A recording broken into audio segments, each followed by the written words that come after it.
Well, good morning, everyone. I'd like to call to order this Thursday, October 19th, 2023, Committee of the Whole meeting of the Pierce County Council for the purposes of budget discussion.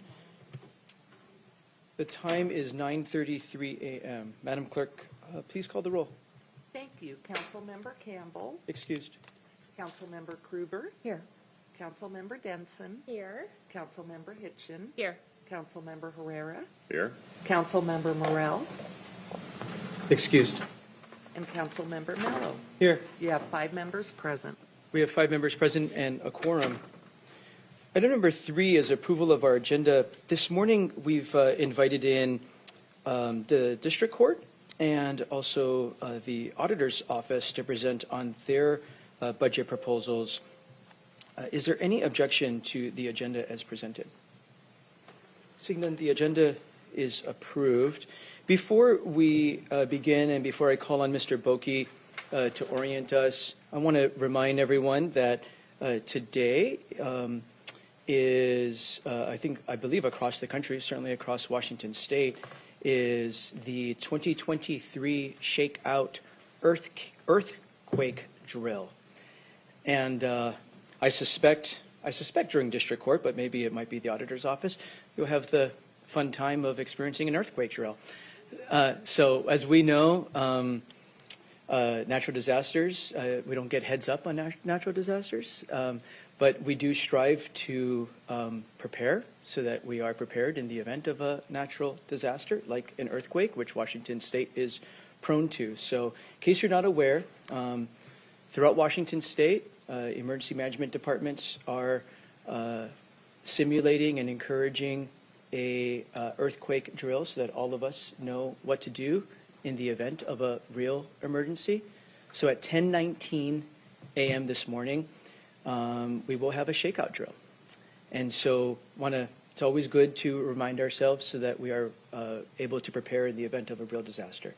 So if we're inside a building, which I suspect we will be at 10:19 a.m. this morning, at least those of us who are in these council chambers, the advice is to move no more than a few steps, then drop and cover and hold on. So those that don't have a desk to get under, you're encouraged to drop to the ground, move away from windows and other moving objects. If you're able to, take cover by getting under something sturdy like a desk.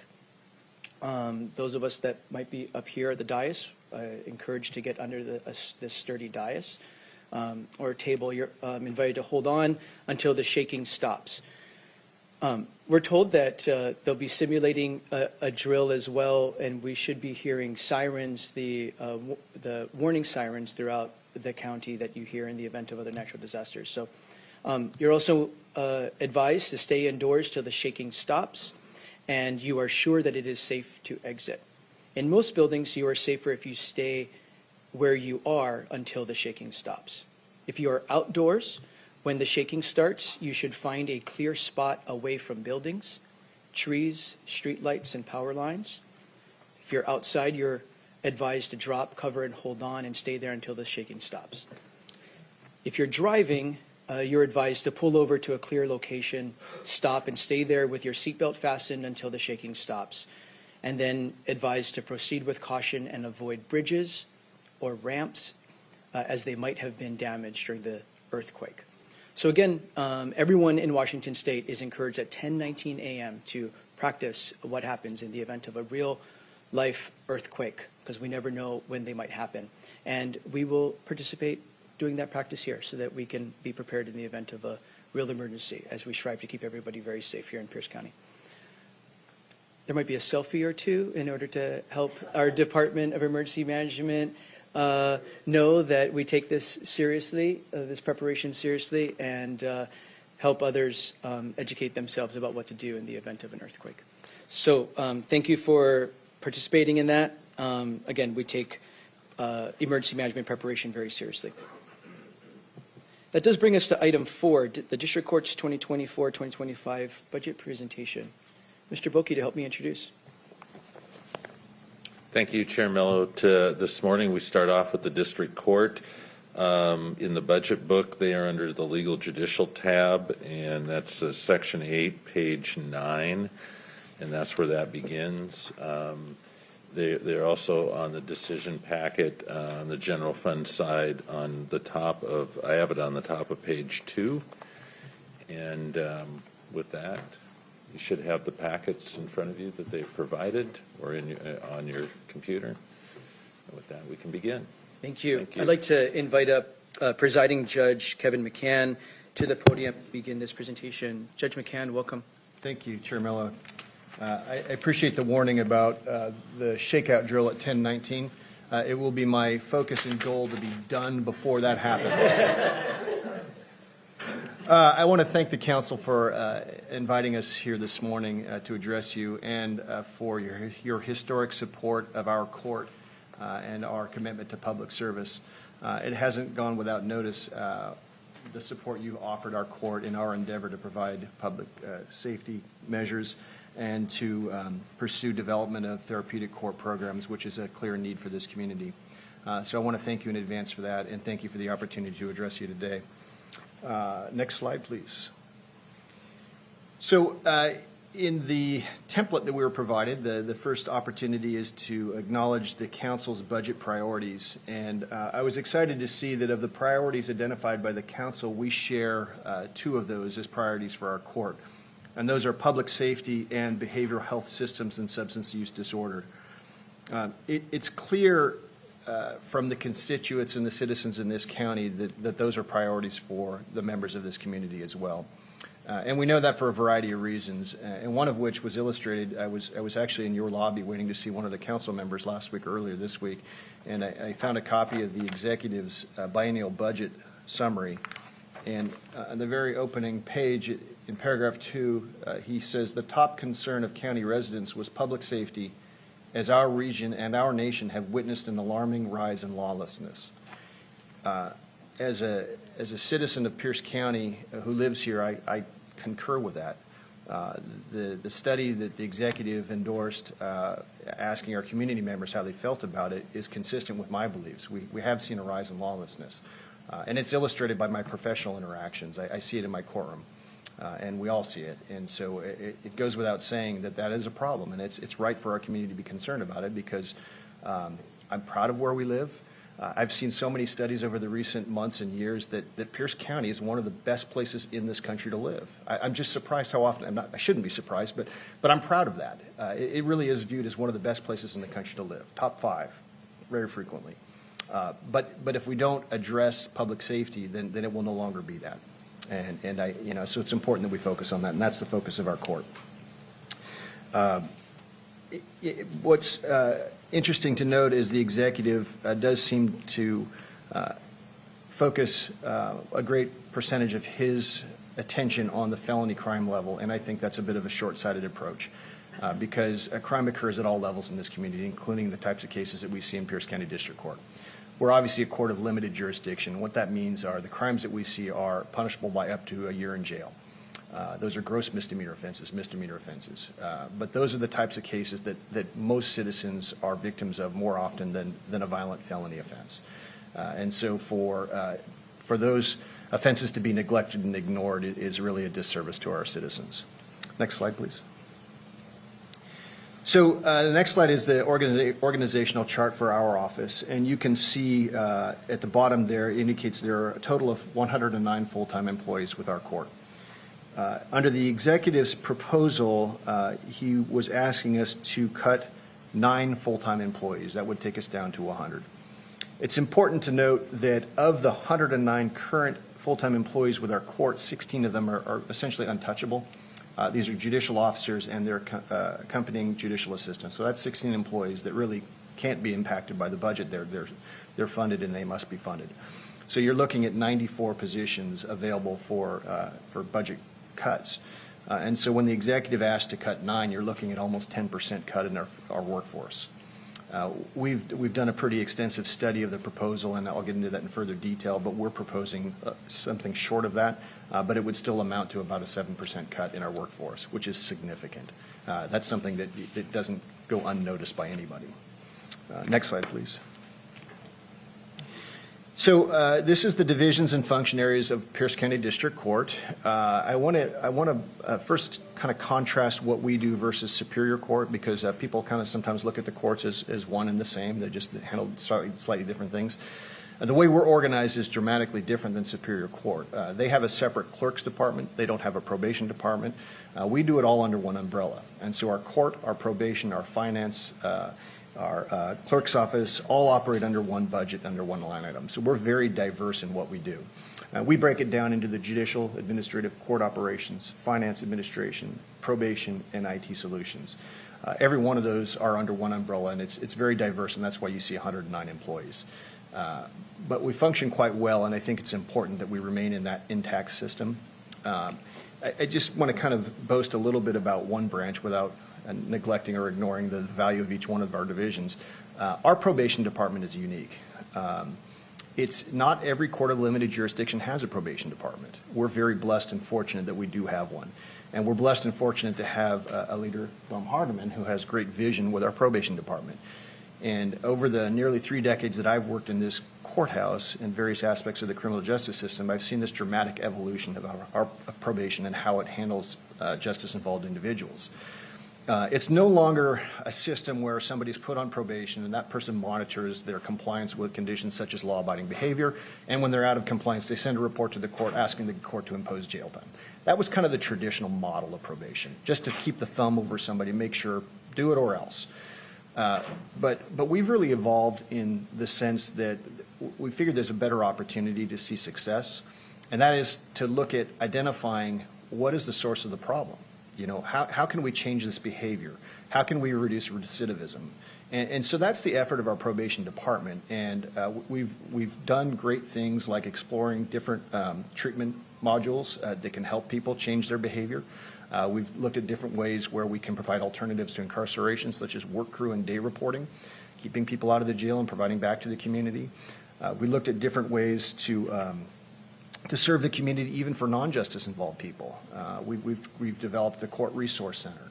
And that's something that does provide services to people who are justice involved, but it's basically a clearinghouse where under our umbrella, the facilities the county lets us use, they bring in the stakeholders that provide things like evaluations, things like food vouchers, things like treatment opportunities, things like licensing programs, things that will serve people in the community. So you don't have to be justice involved to come to our Court Resource Center. And so we really think it's a great service to this community. And so we're very proud of our probation department, as I am proud of every division in our court. So next slide, please. This slide here is just an illustration, a visual illustration of how the breakdown of our FTEs are service our court. It's really not much to talk about there. It's just something you can assess if you wish. Next slide. So the court priorities, I'll kind of go through these in the order I see fit. The first is to implement technology to improve systems and processes and to enhance efficiency and to promote access. So it's a pretty long-winded way of talking about something that you've heard me talk about before. We're a pilot court for a new case management system. Pierce County District Court was chosen by the administrative offices of the court to be a pilot court for the launch of a program that will be used statewide for courts of limited jurisdiction. And it's a monumental task. It's been in the works for more than a year in development, where we are working with the vendor for the program, Tyler Technologies, and the administrative office of the court to figure out how to launch it here in Pierce County. And it's going to change completely how we do business. It impacts not only our court, it involves the people we interact with, the prosecutor's office, the Department of Assigned Counsel, South Sound 911, law enforcement agencies, civil attorneys, criminal attorneys. It impacts everybody across the board. And as I said, it's difficult to articulate how challenging it is to adopt this new system. We're learning more and more every time we look at something new about it. We're looking at every one of the processes our court does and trying to figure out how does it work under this new system. And it feels like every time we think we've discovered a hiccup in the new system that we've addressed, then another one comes about. And so it's challenging. And so as a result of that, we expected to launch this month, but because of some unforeseen problems, it got delayed. And so we're going to launch in February of next year. And the process doesn't end just with the launch, because we expect that there's going to be some time to learn how it works with our court, discover any new issues that we didn't anticipate. We know from the vendor that they expect to release add-ons, I guess is what I'll call it, just developments in the program over the course of the next year. What that means is we're still learning the program when they're going to change it on us or give us new tools with the program. We're excited about it. I think it's going to be really valuable, but it's going to be kind of all hands on deck for us for the next year. It's going to change how we operate. So in the background, we still have to operate. We still have to conduct business, and that has to go off seamlessly to the community, and that's where our focus is we're going to make. And just a way of background, and I know most of you have heard us talk about this before. The reason for the need for this is the program that we're using right now is JIS, Judicial Information System. It's a 1982 product. I think some of the people that work for our court weren't even born in 1982. And so it's antiquated to say the least. And so it's long overdue for this new program. And so, but we're very honored to have been chosen as the pilot court for this program. And I think we were the right choice because the diversity of our community, the staff that we have behind us supporting it, the judges that are involved in it, I think we probably were the right choice, and we're honored to be that lead on it. So, under the same category as promoting access, it is a priority for us to promote access. I think I mentioned already, I've been in this building for almost 30 years now, and I'm sure some of you have been here maybe as long or not that long, but have had encountered the same thing. We've all walked into this building and seen somebody clutching a piece of paper just staring around lost, deer in the headlights. They don't know where to go. They don't know what they're doing. It might be a summons. It might be a jury duty notice. It might be a citation that they want to handle. But this building is confusing. And we think we can do better. And so that's one of the things that we think is a priority for our court is to figure out a way to way management for visitors to this courthouse, and we've kind of had some discussions with facilities and maintenance and other stakeholders in the building, and that's something we'd like to see happen over the course of the future. So I want to talk next about response to the needs of the community. Again, the case management system we think is a great opportunity for us to respond to the needs of the community. It's going to offer us consistency across the courts, and so I think we'll better be able to serve the community with that development. Utilizing public funds and resources efficiently. As I've kind of alluded to already, there's going to be a stabilization period after the launch of the case management system that we can't anticipate, how it's going to impact how we do things. We already have discovered that there are going to be some functions of our staff that will no longer be necessary because the system is so efficient. We won't need people to do certain things that they currently do. We've also identified the opposite of that. There are going to be functions that aren't required right now that will be required, and so we can't know the balance of all of that until we've been off and running for a year. And so we think it'd be prudent for us to illustrate that it's going to be 1 year. It's probably in the end of 2024 before we can do a workload analysis, before we know really what our needs are after the launch of the case management system. But like I said, I think it's going to be a net gain at the end, but we really need to see it working before we know where our needs are. But we're excited to see that happen. Needs of the community. And again, this is illustrated in the executive's survey that the community does feel strongly that there is a need for public safety, law enforcement, and for addressing the needs of the people who are justice involved. And so how does that impact our court? We think we'd like to see an increase in the number of participants in our therapeutic court programs. We think statistically, as the studies have shown, that's the best way to reduce recidivism. Identify the right participants for these programs, to get them into the programs, rehabilitate them, and get them back into our community as productive members. I presided over those programs for 2 years in our court, and I'm still actively involved in them. I know a number of you have come to graduations, a number of you have come to visit us. I encourage those of you who have not come to see us, please do come see us. It really, no matter your philosophy, it can't help but have an impact on you when you see these people at graduation in particular. One of the things I used to do when I was presiding over those cases is at graduation, I would pull up a copy of their booking photo, and I'd talk to them about, for most people, that's probably one of the worst days in their life. You got booked into jail. And I'll show it to just them, not to everybody, because it can be embarrassing. And then I'll emphasize how different they are now, what their life looks like now. There was a young man in our mental health court program. At one point in our hearing, I asked him to talk about what his life looked like when he was suffering from thought or mood disorder that was unaddressed. And he told a story about how he was living on the streets. All his belongings that he had, he carried in a backpack. And every day he fought to maintain possession of that because everybody wanted to steal it from him. He didn't know where his next meal was going to come from. He didn't know where he was going to sleep that night. His sole endeavor was to find drugs, and he hadn't bathed in weeks or months. And the man telling that story, you're looking at him in your courtroom and going, how can that be? How can that be? But it just shows you how powerful those programs are. And so there's a great need for them, and we just would very much like to see them develop and grow. The other thing that we see as a need to the community is to increase the number of visitors to our Court Resource Center. I already kind of gave you a synopsis of what the Court Resource Center is. It's a great program at virtually no cost to the community. It's just that the efforts of Dom Hardman and the other people in our probation department that work with the stakeholders to come to our facility and provide resources for people who need it. And so we'd love to be able to market that, promote it, and get more people in there because it's going to improve the quality of living in our community and probably reduce people that become justice involved. Fifth point is to utilize data-driven decision-making for continuous improvement. And again, the new case management system is going to be a wonderful tool. You know, everybody likes to look at data, and it can reveal some things that you can improve upon and ways to improve efficiency. And so that new system is going to be a great tool for us to gather data, analyze our operations, and work with it. So that's one of our objectives. Next slide, please. Okay, critical needs and challenges. Okay, so stabilization, I would say, is probably one of the biggest ones for our court. And I've already kind of explained to you our roadmap for that. We would love to be able to say we're going to launch the case management system in February, and by the end of February we can tell you where our needs are, but that's just simply not a realistic approach. So we need to launch the new program, figure out how it works for us, identify the problems. And that's not just for the benefit of our court, it's also for the benefit of the state. They're counting on us to do that. They're expecting us to be able to tell the other courts that we'll get this product later on. Here's how it works and why it works well.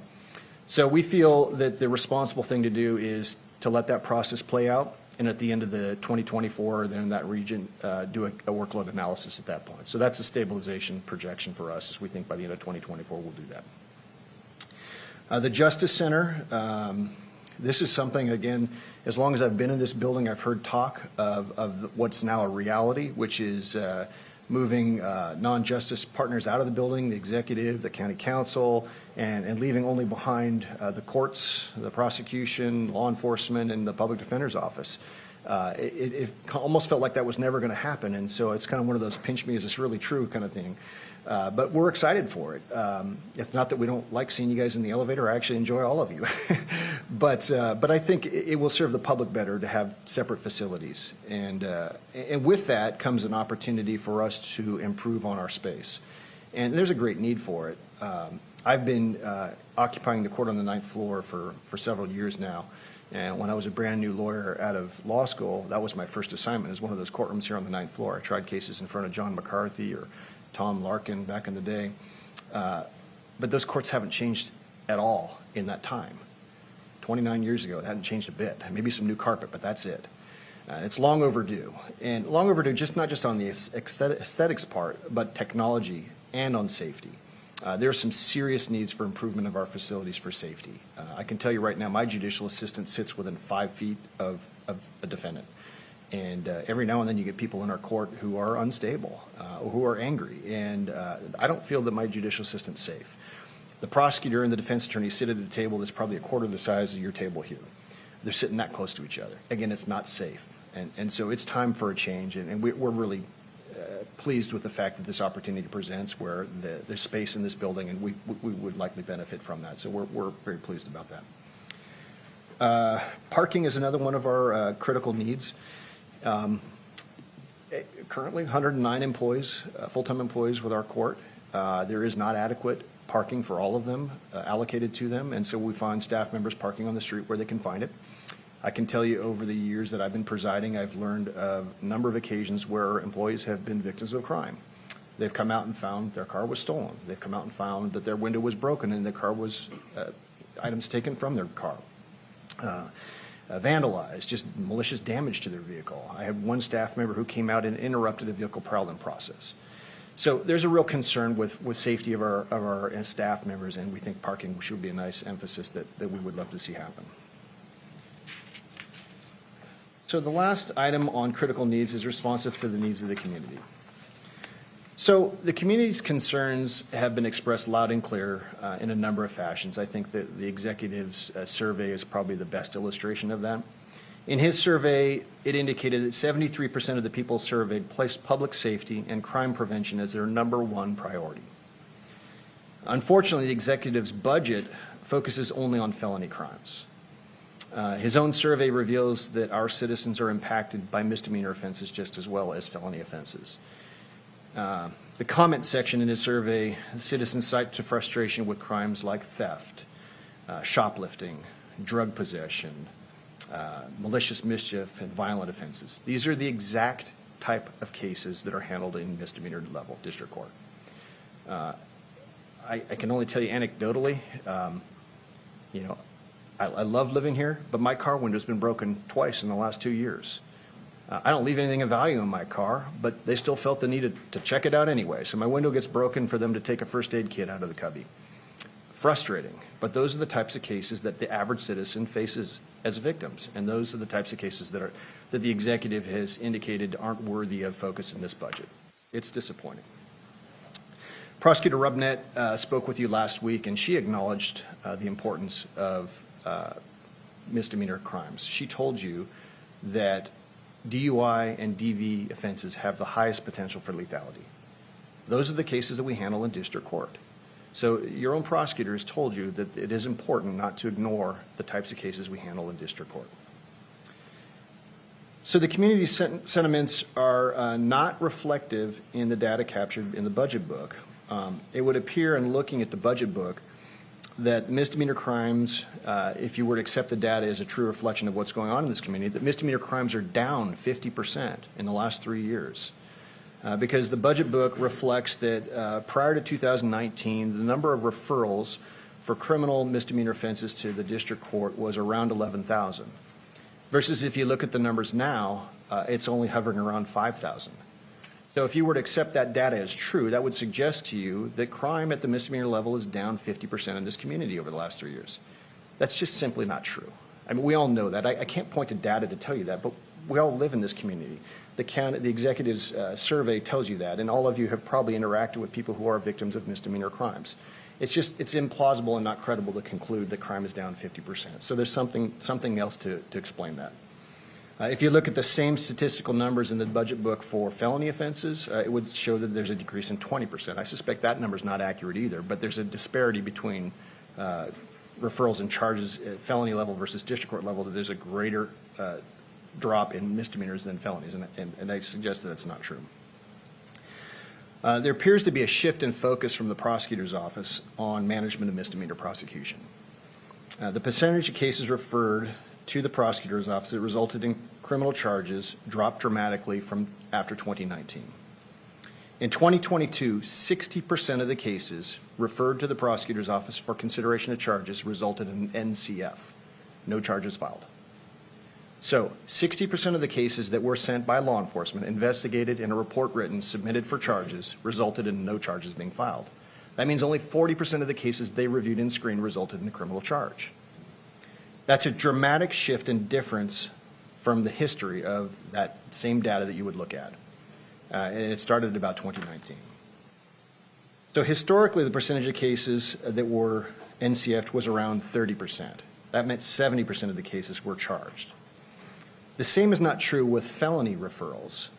You can see on the budget book data that the percentage of cases referred that resulted in charges in the felony division of the prosecutor's office was around 50 to 60%, versus the misdemeanor referrals resulted in charges of less than 50% of the time. So how does that impact everybody? If you're a law enforcement officer and you go out and you conduct an investigation, you write a report, you try to book somebody into jail, and you refer that investigation to the prosecutor's office, and 60% of the time it doesn't result in a charge, how does that impact you? What does that do to you on your desire? So accountability and rehabilitation have been the focus for our court. And we think the development of the therapeutic court programs is important, and we'd like to see them grow. The executive survey indicates that the county or the public also joins in that sentiment, and that their study showed that more than half felt that drug and mental health treatment was a priority. So last week, Madam Prosecutor spoke to you and addressed the low level of participants in the misdemeanor therapeutic court programs. We join her. She supports these programs, and she's told you that, and I believe that sincerely. She believes in these programs. But I disagree with her in some aspects. She indicated that she feels, or opines to, that the low number of participants in the misdemeanor level therapeutic court programs is because there's no incentive for participants to enter the programs. Now, I agree with her. There has to be an incentive. And what she told you was, if somebody's looking at 1 day in jail versus 18 to 24 months of treatment, they're going to take the easy way out more often than not. They're going to say, listen, I don't want to meet with a probation officer, come to court, subject myself to UAs, go into treatment for 1.5 to 2 years when I can just do 24 hours in jail and be done with it. And she's right. I think that is a dynamic that needs to be addressed. But the problem with that conclusion and analysis is it neglects to recognize that the incentive is there. So our legislatures, when they address the DUI laws, have indicated that there are mandatory minimum penalties for somebody convicted of a DUI. So a first-time offender, somebody who's never gotten so much as a parking ticket, gets arrested and charged and convicted for DUI. There's a mandatory 1 day in jail for that individual. Now, repeat offenders, it goes up from there. If you have been convicted of a DUI and you come back and you're convicted again, you're looking at 30 days of jail and upwards, and it goes up from there. So that incentive is there. Most people don't want to do 30 days in jail. I wouldn't want to do 1 day in jail. But that incentive grows with the history. And quite frankly, somebody who gets a one-time DUI is probably not necessarily the right person for our therapeutic court programs. I'm not saying that there aren't people that fall into that category that are, but probably it's the people who haven't learned from that one mistake that repeat offend that are probably the target audience we're looking at. So we're looking at people who are looking at 30 days of jail or more. So the problem is the prosecutor's office has dismissed, amended, or entered into a deferral around 90% of the people charged with DUI. That means they're amending them down to crimes where there is no mandatory minimum penalty: reckless driving, negligent driving. Deferred prosecution is essentially a therapeutic court program, and so there's a percentage of people who do a deferred prosecution, but they're not captured. That wouldn't end up being somebody in our therapeutic court program. And I did give you in the materials that we submitted a chart that shows the percentage of cases that are amended and the manner they've done so. But the point being is, if 90% of the cases that start with a DUI with mandatory penalties are reduced down to a charge that does not have that mandatory penalty, you've reduced the class of people that would go into our program. So there has to be an incentive. I agree with Madam Prosecutor about that. But they control that. And we're just seeing them reduced at a pretty aggressive rate. So the prosecutor's office is charging fewer cases referred, and they're resolving cases at a more aggressive rate with the same staff that they've had historically. The number of attorney staff for the misdemeanor division has not changed during that time frame. So it's not explained by that they have fewer staff members to handle the number of cases, because they have the same amount of attorneys staffed for that level. So I would submit to you that the cases referred but not charged are a missed opportunity. It's a missed opportunity for us to provide an opportunity for rehabilitation and accountability. So next slide, please. So this is the decision packet item portion of the slideshow. It was no surprise to us that the executive was requesting a cut in the budget, and so we are good stewards of public funds, and we wouldn't even remotely consider coming to you with a request other than this one. This is funding for our JAVS, that's our audio-video recording system in district court. And this is a contract we have, and the maintenance aspect of the contract increased, and so that's a cost that we have no control over, but it's a necessity by statute that we're a court of record that we must have a system that does that. And the executive's budget does include and contemplate funding that. That is the only decision packet item that we've asked for, and it's one out of necessity. And just for the sake of illustrating what it means, I think most of us have seen either here in our court or on television where they have court reporters. We don't do that in district court. We have a tape recorder. It's a fancy tape recorder, but that's our JAB system. So we don't have to hire court reporters to do this. This is the opposite equivalent, and so that's the only thing in our decision packet that we're asking for, and it's a necessity. Next slide, please. Judge McCann, Yes. sorry, it's a minor discrepancy. Of course. But In the decision package worksheet I have, it's $91,340. On this slide, it's $94,080. It's $3,000. I just want to note the minor discrepancy I see in the worksheet. Well, I appreciate you pointing that out to us. I will investigate why there's a discrepancy, and we will get back to you. I'm looking at my finance manager. it's so. not worth a few seconds, but If I can respond after the presentation, I'd be happy to. Maybe I can get an answer before we're done here. So. Okay. just making sure you know we're paying attention to the I details. had no doubt about that. You look healthier now than after your booster shot, so I'm glad you're. That flu and COVID vaccine did a number to me the other day. Proposed FTE changes in 2024, 2025. The executive proposed a reduction in 9 full-time employees. We have, as I've indicated, as consistent with our court and our philosophy, we want to be good stewards of public funds, and so we did a hard look at our staffing and how our operations work, and we feel that we can live with the reduction of 6 full-time employees as outlined here on this slide. There is an additional change in funding under the executive's budget where he has proposed moving the salary for our court commissioner from behavioral health tax to the general fund, and we support that proposal. Next slide, please.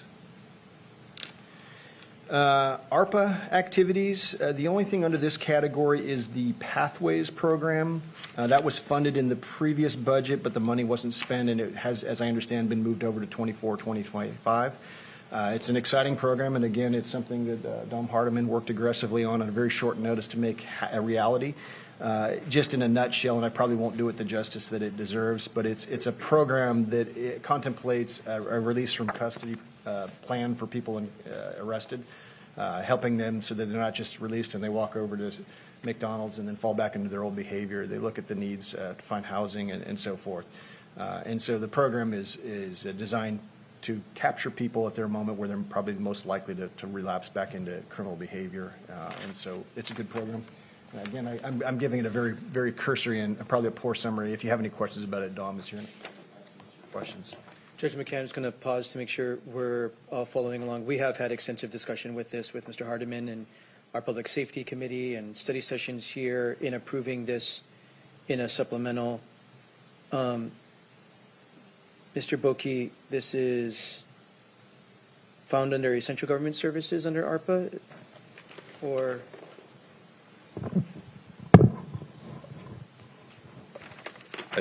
I'm not sure the amount, and Mr. Hardy, 350 or 350,000?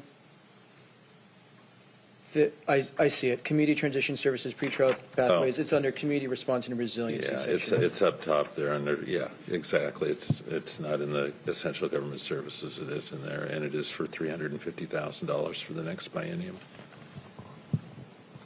Thank you. And obviously, Mr. Hardiman's here. If there's any questions from the council about that program, I would defer to him. But at a very cursory level, I'm a fan of the program. I'm sure there'll be at least a brief question to get status today. I know you're working hard to get it under contract, so we are very interested in the program and see it launched. So there'll be a question when Judge McCann. I can tell you anecdotally, I'm aware that the Superior Court is hoping to use it too. And hung up somewhere, I don't know where. Mr. Hardiman might know better than me, but if that's your question, I will defer to him when the time's right. So next slide, please. So diversity, equity, inclusion. We're very proud of our efforts on this line. We've worked with public signage and additional language, kiosks with access to virtual hearings, translating forms into plain language into additional language, provided opportunities to our staff to be trained on how to work with individuals from diverse backgrounds, updated our audio-visual equipment in courtrooms, obtained a grant for these upgrades. The remainder was supported by the county. So we're committed to this endeavor, and we're very proud of the efforts that we've made. So, next slide. Capital projects, you can see there are none there. So next slide. So budget reductions and movement. So we've taken the request to right-size the budget very seriously. I'll never forget the phone call, and I've kind of vowed at this point in the evenings when I'm at home around 8 o'clock and I see a number pop up on my personal cell phone from a 798 number, I'm probably not going to answer it anymore because that's happened twice in the last 3 months, and both times it's been Executive Dan Meyer, and both times it's never with good news. The first time he called me was to deliver the news that he was asking every department to look for ways to propose a 4% budget cut. And as I indicated, we're good stewards of public funds, and we recognize that facing a recession, essentially, that there was going to be need to do that. It came at a really terrible time for our court. We had just lost our finance manager who left us. And so we were without a finance manager when we got this news. But my court administrator, Misty, and I rolled up our sleeves, and with the good grace of facilities and maintenance, whose budget apparently is due long before ours, they loaned us their finance manager, Andrew Pitikoff. Wonderful gentleman. So ever grateful to him. But we were able to sit down, and we had some pretty lengthy discussions, and he did some amazing work looking at our budget, and we were able to come up with a proposal that was a 4% cut as requested. And we felt that that wasn't going to interfere with our ability to provide services to this community. And we thought this is a responsible thing to do, and we did that. So the next time I got a phone call from Executive Dan Meyer was the day before he released his proposed budget. And again, it was not good news. It wasn't clear to me how bad the news was until the next day when the budget came released. And what we saw was it was a proposal of a reduction not just at 4%, but 8% to our court. And that was pretty staggering news because essentially what we were told was he just made the determination, or whoever helped him propose his budget, made the determination that any unfilled positions in district court would just be swept. It was never consulted with us. There was never any feedback from us about how that would impact our court, whether or not those positions were vacant for any given and specific reason. It was just determined without any discussion at all that would be how district court was treated. What was even more troubling was it became abundantly clear that not every other department faced that same scrutiny. We weren't going to make any budget requests, but we were hearing that other departments were, and in fact they were funded. Yet they were funded at our expense because money had to be found somewhere, and they were funded by sweeping positions from our office that was not even contemplated asking us how that would impact us. And so we came to further learn that the focus was on felony prosecution. And again, I think it goes without saying the point I've already made to you that's a little bit reckless to ignore the misdemeanor level offenses. There are some theories that people escalate beginning with low crimes and they become more emboldened and they just build from that and eventually graduate. So if we can intervene at the intersect earlier on, we're going to prevent felony crimes. I don't have any data right now to support that, but I think a common sense analysis will tell you that's probably true. And so we feel it's important to be responsible to this community, that you don't ignore district court. So setting aside the disproportionality of the executive's budget, district court put forth the following proposed budget and reductions with movement towards a 5.8 decrease from the 2022-2023 budget. And I think our handout illustrates what we're looking at. So there were 9 positions that the executive proposed be eliminated. One of those positions was already filled. So at the point in time where he did an analysis and saw a vacant position, it was filled. And so we feel it's important that that person's job be protected and that job not be eliminated. What we're asking for is to preserve 2 additional positions that are yet to be filled, and those constitute a adult probation officer and a legal processing assistant.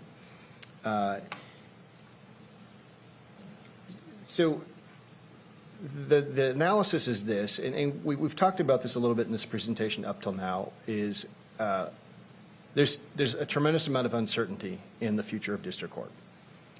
If we were to accept the 9 positions that are being asked to eliminate, we are operating at no margin. There's just no meat left on the bone. If something were to happen, we would not be able to address it. If the numbers were to rise in filings, there are a lot of variables that could impact how we operate. And if we eliminate all those positions, there's just no room. There's no room for any way to adjust or react to that. And there's some reason to believe that there is that potential. The legislature, as you're aware, recodified drug possession cases, but they moved them from felony crimes to misdemeanor crimes. So historically, there were a tremendous amount of those crimes being filed in the felony division, and some of them trickled down to our drug court program through amendments down. But now that the law enforcement has that tool to file those cases again, we expect that there are going to be those investigations that result in referrals for charges. It's yet to be seen how many of those get charged and whether they come to our court, but that's the only place they can send them is to misdemeanor division. So there's a great potential that those cases will be funneled our way.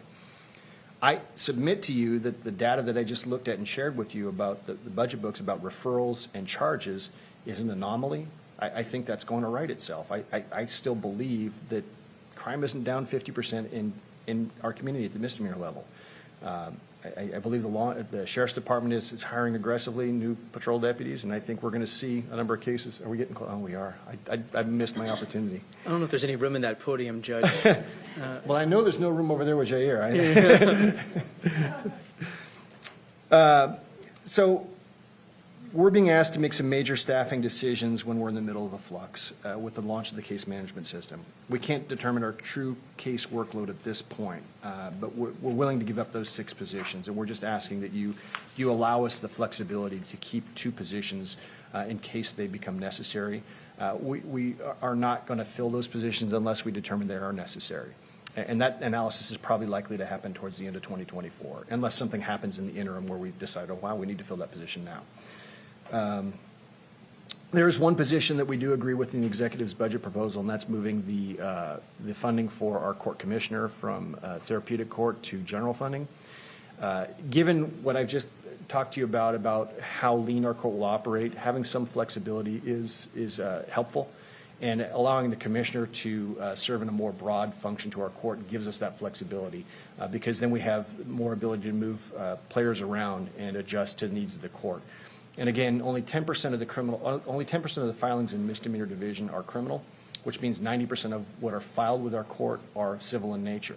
So, and of the 10% filed, only a smaller portion of those are ones that are therapeutic court in nature. So when the commissioner is limited to just that, it really takes away our ability to use him in a more broad manner that would really benefit our court in this community. So we're hopeful that budget recommendation from the executive will come to fruition. So we're going to pause and Okay. pretend like there was a Pretend like- siren okay. and pretend like it is shaking. So we'll take a 2-minute recess.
Council is back from the great shakeout earthquake drill.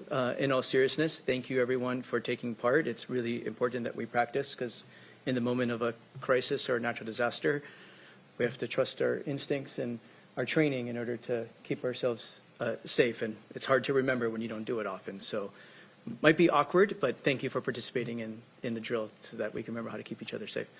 We want to create some drama for you, Judge McCann. I appreciate the added adrenaline push for me. As if speaking to this audience wasn't enough.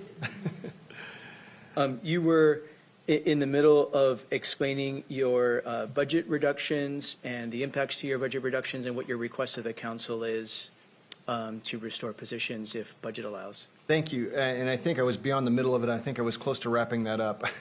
I don't know that I need to necessarily go through position by position. I know it's in the handout that we provided to you, and I've just kind of identified them as a LPA and a adult protection officer. The probation officer obviously serves in a role that is consistent with our priorities, which is monitoring people in the criminal justice system, justice-involved individuals, giving us some flexibility in the probation department to handle what we hope and anticipate is an increase in people in the therapeutic court programs, and to provide services on the other programs that our probation department offers, Courage to Change, Moral Recognition Therapy, day reporting, work crew. All of those programs it's essential that we have probation officers to monitor people and get them into those alternative programs. So as we mentioned previously, being responsive to the needs of the community is a priority for district court. And we believe the community needs and desires include focus on misdemeanor level crimes and not just the felony level crimes. So utilization of the therapeutic court programs and development of the community court are focuses for this court, and we feel that the funding of the positions that we're asking for is essential to ensure a robust effort towards those goals. Further cuts would strip us to bare bones, and we find ourselves in a situation where we're having to fight for a 5.8 decrease instead of an 8% decrease above the 4% that was initially proposed. Where other public safety partners aren't having to take any cuts at all. And so we feel we provide very valuable services to this community, and we're just asking that we maintain a level of staffing that can allow us to provide services to that community. Next slide, please.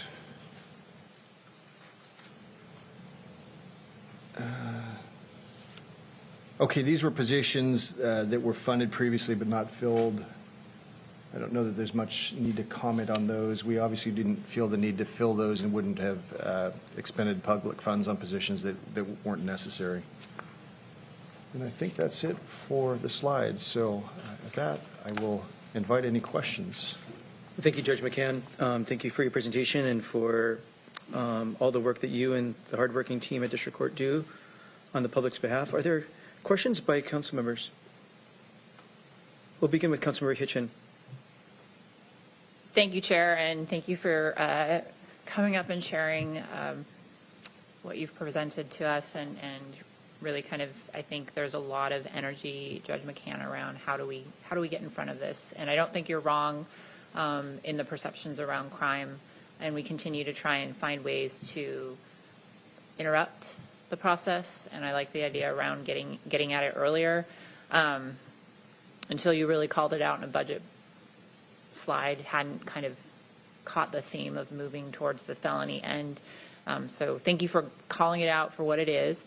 I guess I had two questions, and one is just around the change from the funding to the general fund.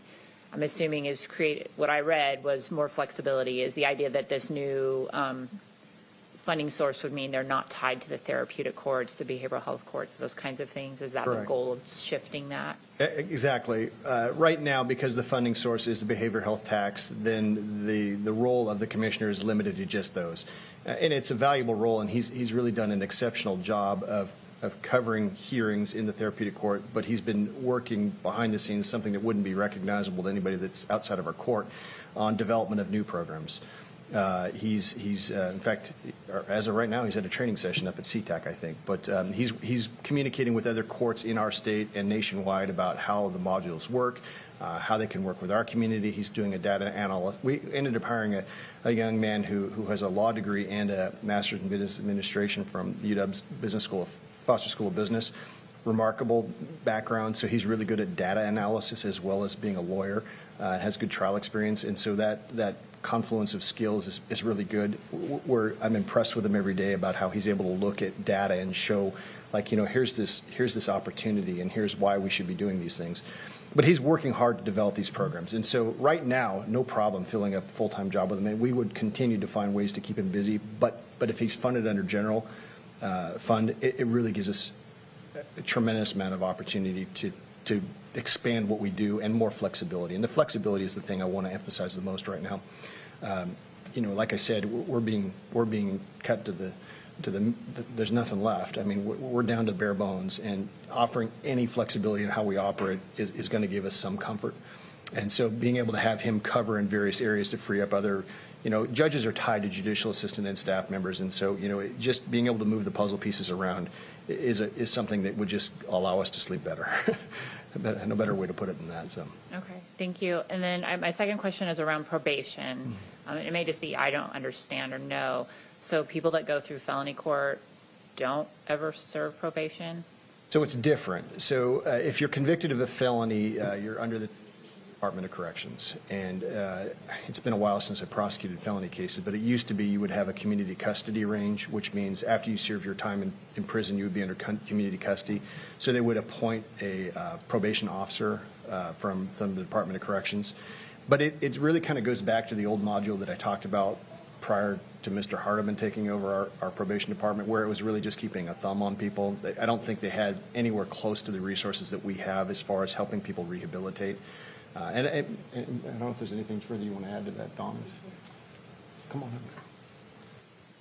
Yeah, with DOC, most of your defendants are not going to be on active supervision with DOC unless they have a sex offense or a violent offense. But for your property-related crimes, those individuals are not going to be supervised, or drug-related crimes.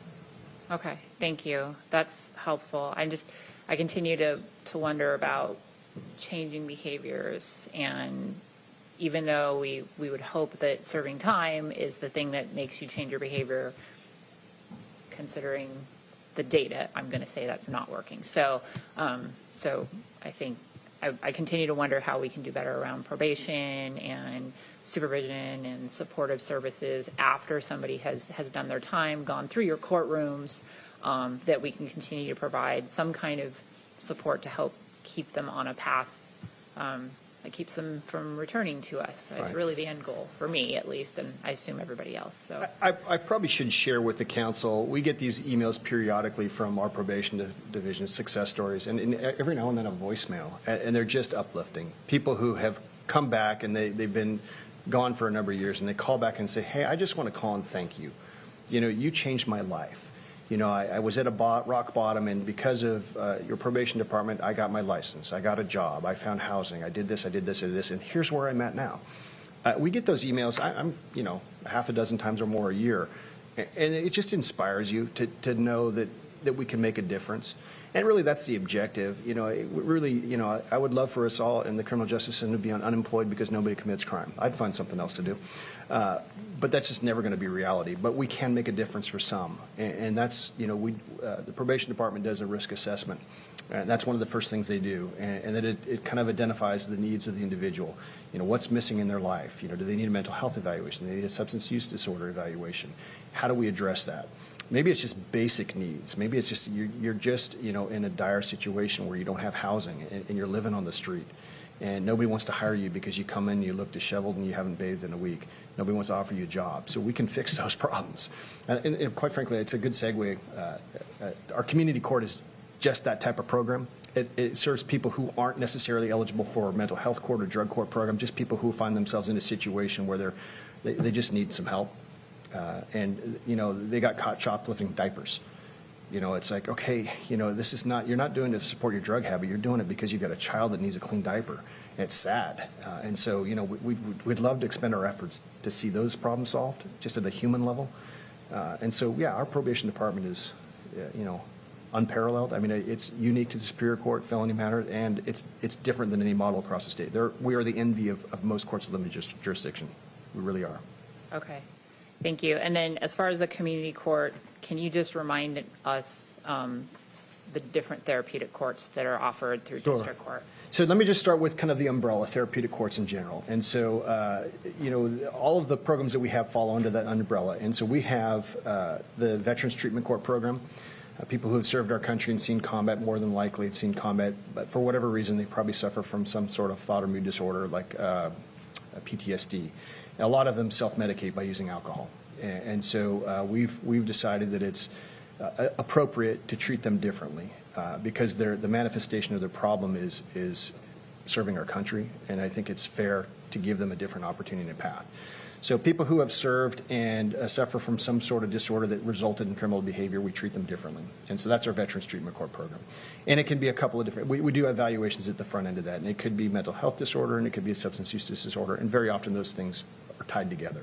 So we treat them and give them the opportunity at the end of it to either have the charge dismissed or it's been amended down to a felony. That's the benefit of not having a felony. But there's a carrot at the end of it. Like, you get the benefit, but they leave in a much better situation.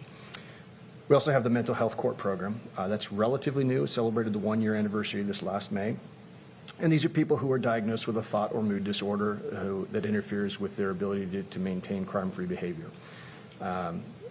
I presided over that court for a couple of years, well, a year after it was launched. I helped develop it.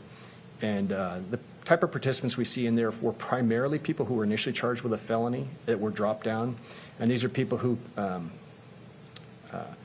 were in some sort of crisis and they assault a police officer or they assault a nurse or a doctor at the hospital, transit officers, the types of things that will qualify them for a felony offense. Clearly, their thought process is impacted by their thought or mood disorder. And so the diagnosis has to qualify. It can't be, and I can't remember the disqualifiers. There's some thought or mood disorders that the prosecutor's office says that's not one that can be treated. We're not going to waste the resources on it. And so they have to qualify for one that would work. So again, it's a program that's phased up in 18 to 24 months before they graduate. But again, they leave. Mental health disorders aren't things that go away. What we're doing is we're equipping them with the ability to manage it. And it's pretty remarkable to see the difference between these people. The example I gave you guys earlier about the young man who was homeless, that was somebody in our mental health court program. So anyway, that's a great program. And then we used to have a drug court program. We envision that's going to start back up with the new misdemeanor drug possession cases that by statute the prosecutor's office is required to consider that. And so we just basically breathed life into the program that already existed. And that's, again, similar model. People with a drug addiction, we offer them treatment, we monitor them, we provide them resources, and at the very end of it, they get the charge dismissed or reduced. The community court program is one that's in development, and that's a little bit different than the others. It's people that, like I just described to you, who come in with some sort of interference with living a normal and healthy lifestyle, whether it's just they found themselves homeless for whatever reason, left an abusive relationship, just bad parents, whatever it might be, but they find themselves homeless, and they're just scraping by to survive. They don't have the means that most of us would have to stay with someone until they stabilize, and so they turn to crime. I do arraignments right now mostly, and I probably arraign a couple people a week that would be good candidates for this. Criminal trespass. Somebody's camped out in a vacant house. They're not committing a crime. They're just trying to stay dry and warm. People sleeping in somebody's car, RV, trailer. They're just looking to get out of the elements. Shoplifting for basic needs. Baby formula, diapers. Those types of things. Those are the candidates that we see in the community court, and it's a different module. You don't necessarily have to have a diagnosis for a mental health disorder or a drug addiction. Very often they coexist, and we address those as well. But the objective is to get some stability in their life, give them the benefit of avoiding the criminal conviction, and moving them in a positive direction. So I guess my follow-up question to that, after hearing it, is with the cuts that have been proposed in this budget, what are the impacts to the planning of that functioning? So the planning of it is we'll continue to move forward, and The implementation. the implementation, we have to do that in conjunction with the prosecutor's office. By statute, they are the gatekeepers for therapeutic court programs. So I know that I've heard recently that they are actually out exploring community courts as well. They're visiting other courts, and so we just need to get together with them and develop a plan to launch this. But how does the staffing cut impact us? Well, I would love to believe that we are going to see a robust number of people entering these programs, and if that happens, then we're going to have a need for probation officers and support staff. But I can't tell you that's going to happen because we don't know until we start down that path. But there's definitely a need for it. I can tell you the prosecutor's office misdemeanor division is sitting on 2,000 cases in their backlog, cases that are pending review. I think they make a high priority charging domestic violence and DUI cases, so those get charged quickly. So the ones that are left are really the ones that are probably going to be the ones that are eligible for the community court. So I'm guessing of the 2,000 cases pending charging, a good chunk of those are the ones that would probably come into our community court or be eligible for it. So I'm hopeful we have a great opportunity to make a difference. Okay, thank you very much. Thank you, Councilmember Herrera. Thank you, Chair, and thank you for the presentations. Really compelling. And I hope that you gave the same one to the executive's office, because I can imagine I'm not listening to what you're saying here today. I mean, it is real, and what you said about folks are victims of misdemeanor crime more than anything else, and but the cases are down 50%. But we all know that's still happening out there. And you talked about, since 2019, the management of criminal cases have changed. And I'm guessing it's because of policies coming from outside of our jurisdictions, influencing those type of things, how we're charging things. I don't know. And all the NCF no charges filed.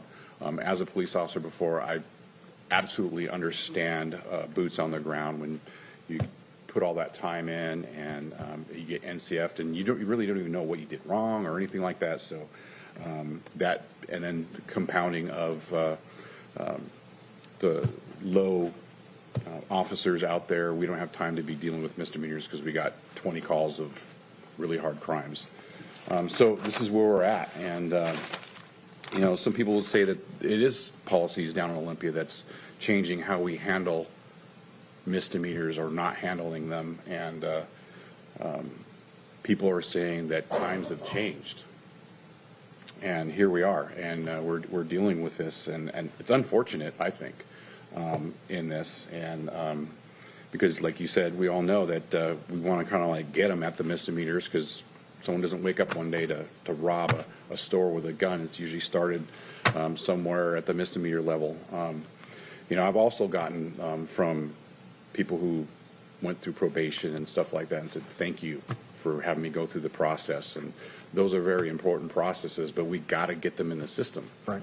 So we know the crime is happening out there, but they're not getting charged, so that means they're not getting in the system. So we can't use those off-ramping parts, and I'm really concerned about all this. I'm hearing what you're saying, but I guess times have changed, and I don't, now that the drug is going to be at the misdemeanor level, we don't know what that's going to look like. Are you going to, how many cases have you seen so far since the change? It's probably not too many. I don't know. None yet, but there's a reason for that, at least one reason I can think of. In conversations with the prosecutor's office, they just developed a charge code for possession at the misdemeanor level like a week or two ago, which meant that there could be some referrals from law enforcement that they just didn't even have the ability to enter into the system yet. So I was told anecdotally that they're going to start to trickle them in. And so I'm working with them. My proposal to them is set those arraignments before our commissioner court right away, because the directive from the legislature is that they should recommend therapy for those. And so the commissioner would be the one that would handle those. So let's get them started there. Then he can kind of shepherd them along the way. But yeah, so no way to know. There's not enough data for us to know yet. Some of the questions that you've posed are probably best directed at the sheriff or the prosecutor. Sure. We'd be just speculating. And I guess the question I would have is that, I guess, we're in changing times, I guess, how we're handling misdemeanors. And we're here with a budget in the middle of changing times. And we're not sure where it's leading. And it's kind of difficult kind of up here, at least from my perspective, of knowing what right looks like right now. We don't really know what that does. And so we've been doing it one way for many years. We're not really sure where we're at right now. Right. So I'm sympathizing with you. I'm sympathizing with our people who out there and people who are in the system. So I guess it's more of a statement and feeling for you Yeah. Than anything else, Chair. So I appreciate that. okay. Thank you. Thank you, Chair. Thank you, Councilmember Herrera. Councilmember Denson. Yes, thank you, Chair, and my comments will echo a lot of what Councilmember Herrera just said as well. I mean, I agree with what you have laid out in terms of misdemeanors affecting more of the population than felonies. That makes a lot of sense. And in particular, you know, I think about the DUIs and the impact that has on a person, ability to get to work. They may lose their car. They may lose their job. Then it obviously affects family dynamics. So maybe they're kicked out of their house and they're having, you know, losing their kids and all of those types of things, you know, are factors that lead many people to homelessness. That, you know, an issue that we are dealing with a lot today. So in regards to the DUI, I thought it was really interesting that you talked about the fact that 90% of DUIs are being amended down to charges without penalty and without jail time. I think that's concerning because it doesn't provide the incentive, as you mentioned, to move people into therapeutic court where they can get help. And I know I talked to a young man, it was probably about a month ago. He was on his third DUI. And the third is he'd been arrested. This was the third time he'd been arrested for a DUI. But it took that third time before he was booked into jail. Yeah. And he said it took putting on that, I think it was orange, putting on those jail, that's what did it for him and got him into a recovery program on his own. I don't think he was in therapeutic court. He started, you know, attending AA meetings because, and he was thankful. I mean, it was a horrible situation, Right. but he was thankful. He's like, it shouldn't have taken me 3 times getting arrested, but it did. And it was getting booked into jail. And I don't even think his jail term was that long. It may have been a day or it wasn't that long, but that was enough with a 1-year-old child at home to snap him into action. So I know that sometimes it takes what it takes. And sometimes it takes that for people. And what do they say? It takes a nudge from the judge or a couple of nudges from the judges to, unfortunately or fortunately, and we have the cases where people are calling their arresting officers or calling the court and saying thank you a year or 15 years later because it's had that kind of impact on their lives. So 2 questions. I guess that was more of a statement, but 2 questions for you. Back in the day, I think, when somebody was arrested for a DUI, didn't they have to get some sort of court slip signed in a recovery program? Does that still happen? So I'm just trying to think of some sort of accountability that maybe used to happen that's not happening now. You know what I'm talking about? So when somebody charged with a DUI comes before the court for an arraignment, the court has to consider conditions of release, and those can include supervision by the probation department, restrictions on not consuming alcohol or controlled substances. There are some tools that the judges can use, including an alcohol monitoring device, an ankle bracelet that just monitors consumption of alcohol. So there's a variety of different tools. There used to be a period of time where people would order into attend 3 AA meetings per week or whatever. There was some friction on that because AA is a religious-based treatment program, and so you can't infringe upon people's rights to choose freedom or religion. And so there was some analysis about that being appropriate. You can still require treatment type modules, but it's usually post-disposition that you can do that because there's a presumption of innocence. So the factors the judge consider in pretrial release are whether they present a threat to the community to commit a violent offense or whether there's a risk of flight. And so we base conditions of release on those 2 factors only. And so the tools available at predisposition are limited. At post-disposition, they expand. And so there are all sorts of ways to address treatment post-disposition, including AA if somebody's willing to or do any that. treatment program. I'm just thinking just something to, Right. some sort of incentive by the judge is requiring.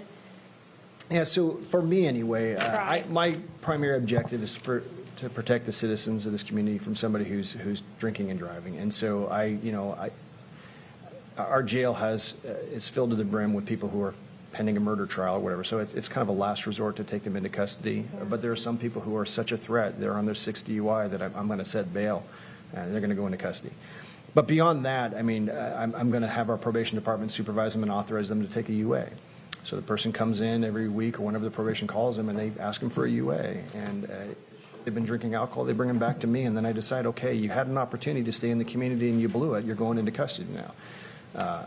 There's just this escalation of tools that we can use, and it depends on the history of that individual, the facts of the particular case that are alleged, and we just try to do our best to protect the community. So monitoring is one way to do it. Ignition interlock device is another thing that we can order that they install in their car. That would allow them not to start their car up unless they blow into the device. It's like basically a breath machine that allows you to turn your car on. The problem is those are expensive. A lot of people in this community just can't afford it. And so, if I order somebody to have it installed, they're not being defiant of my order. They just can't afford it. So I got to look for a different way to monitor the safety. Well, I appreciate all of the different things that you're looking at to keep the community safe, but also hopefully provide some sort of incentive for people to live a healthier life within Absolutely. their families. If we can change a life, if we can correct the behavior, we're all better off for it. So. Okay, and then I just had a clarifying question on your slide about budget reductions and your proposal. I think you mentioned that you would like to retain 2 of the positions that the executive cut, but it's actually 3, isn't it? It It's is. 2 plus the one that you filled that was vacant at the time you cut, Correct. so it's 3 positions. Correct. It is 3. We're hoping Wanna make sure. Right. Thank you for that clarification. One of them is filled, and so obviously we would place that at the highest priority. We don't want to have to tell somebody their job's been eliminated. And the other 2 are just ones that we would ask that we have that flexibility for these time of flux where we're just really trying to struggle to figure out what the new norm is for us. Yeah. All right, thank you so much. Thank you. Thank you, Councilmember Dennison. Councilmember Cooper. Thank you, Chair, and thank you for this past hour of information. I'm either looking at the backside of a tapestry in progress or folks trying to herd cats with limited resources. There's so much going on here. I'm kind of interested in understanding how you can increase participation more in the courts. I've been to the graduation courts, and is there mentoring for those folks afterwards, or is that accessible to them? For the graduates of our therapeutic court program? Yes, or those who are going through the system, it's some kind of a mentoring to help them stay on track, to kind of pump them when up. they're enrolled in the program, yeah, there are all sorts of resources available. We have a probation officer assigned to each one of the participants in the different programs. They meet regularly with the participants and work with them on their needs and addressing those things. Then Pierce County Alliance, who we've partnered with for our mental health court program, they have peer navigators. These are people who have real life experiences as an addict who are in recovery.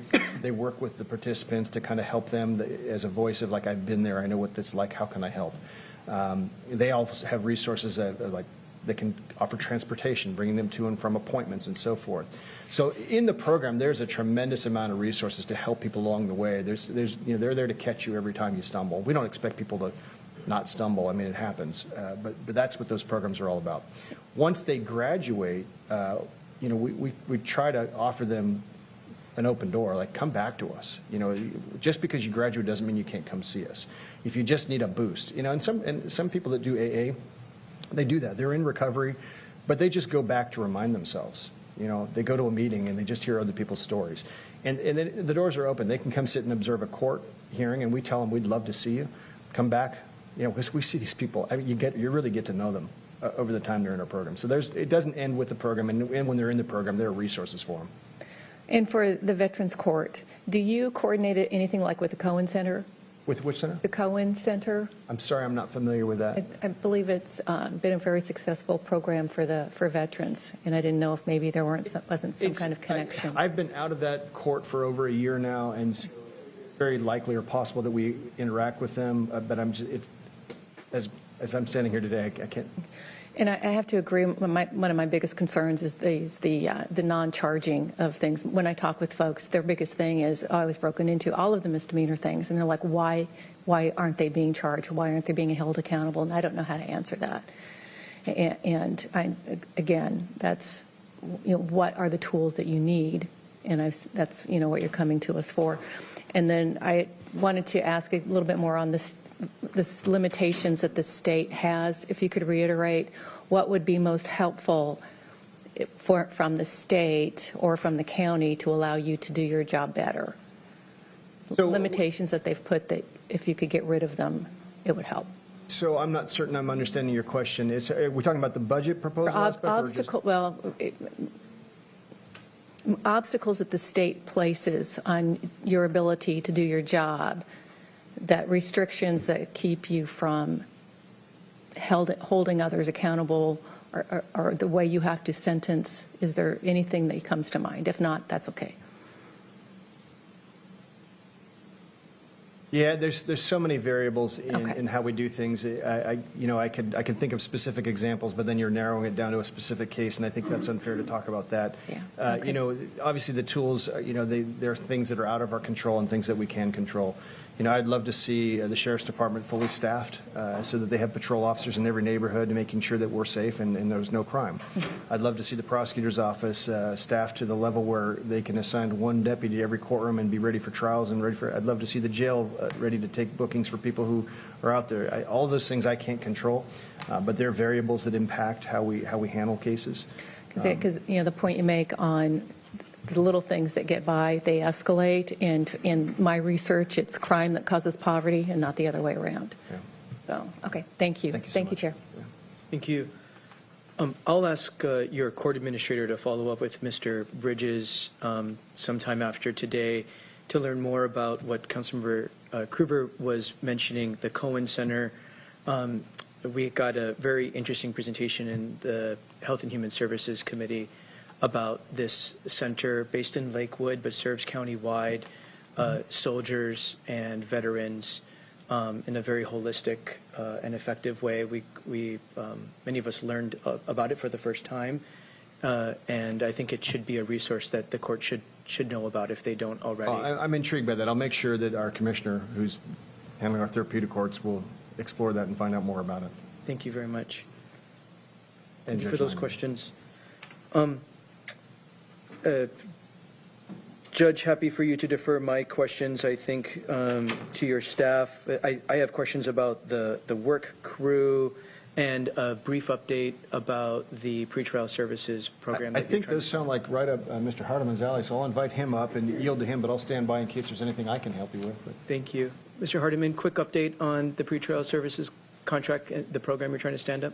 So we have all of the providers are ready to go. We're still waiting on the contract. It's been held up. It was recently sent back to our finance manager. There was some language that needed to be adjusted in the contract, so we're still waiting on the contract. Okay, we'll talk to Mr. Robinson during the break to try to get an update on that. It's something we've been trying to, I think we authorized it this past spring. Work crew. This budget reduces work crew by 1 FTE. Not ideal, but I think your budget proposal says you can absorb it if need be.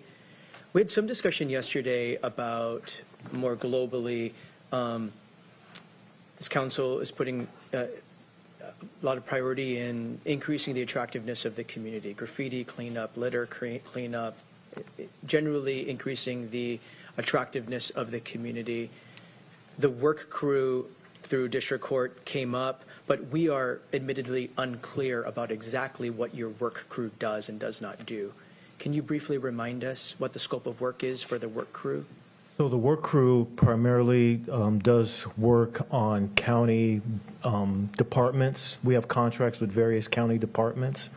And so those contracts, we're obligated to take care of the grounds of different public departments. So stepping outside of those departments with the limited number of participants we have, it just doesn't allow us to take on other assignments. So again, we're obligated to fulfill those contracts that we have with the various county departments. Are these like parks or not? What when you say county departments, what do you? Public Works is one of the bigger ones. We do work out at the swim plant, some of the various retention ponds throughout the county we work on. Some of the fire departments, we work the grounds there. But again, those are all contracted. And this is like landscaping. It's not really litter removal. It's No, landscaping. no, it's of landscaping. Public facilities. There's some litter pickup around the CCB. And remind us the profile of the individuals that are in these work crews. So these are individuals that can request to participate in work crew because of fines. So if you have tickets, they can request to come to court. They can come to court and request to participate in work crew or our day reporting program. And then their individuals are sentenced to work crew in lieu of jail. Not juveniles, these are adults. These are adults. That are assigned, who take this option, and your team administers it? Yes. Presumably?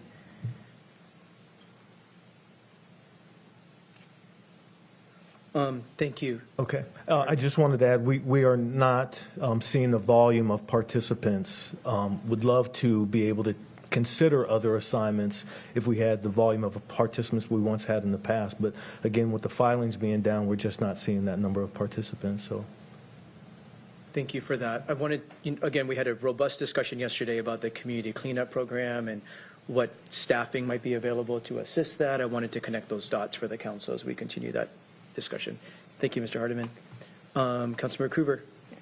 Thank you, Chair. I just wanted to attest to the value of the district court work crew. In my district, they have been used for cleaning a ditch, and it's just weed eating, and it has been very beneficial to other municipalities.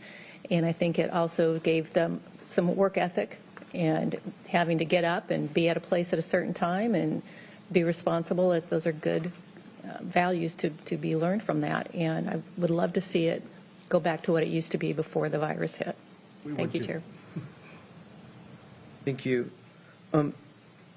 Mr. Bridges or Mr. Boki, I'm not sure if you can answer this question on the spot, but how much of the district court's budget in the new biennium is paid for with behavioral health tax dollars?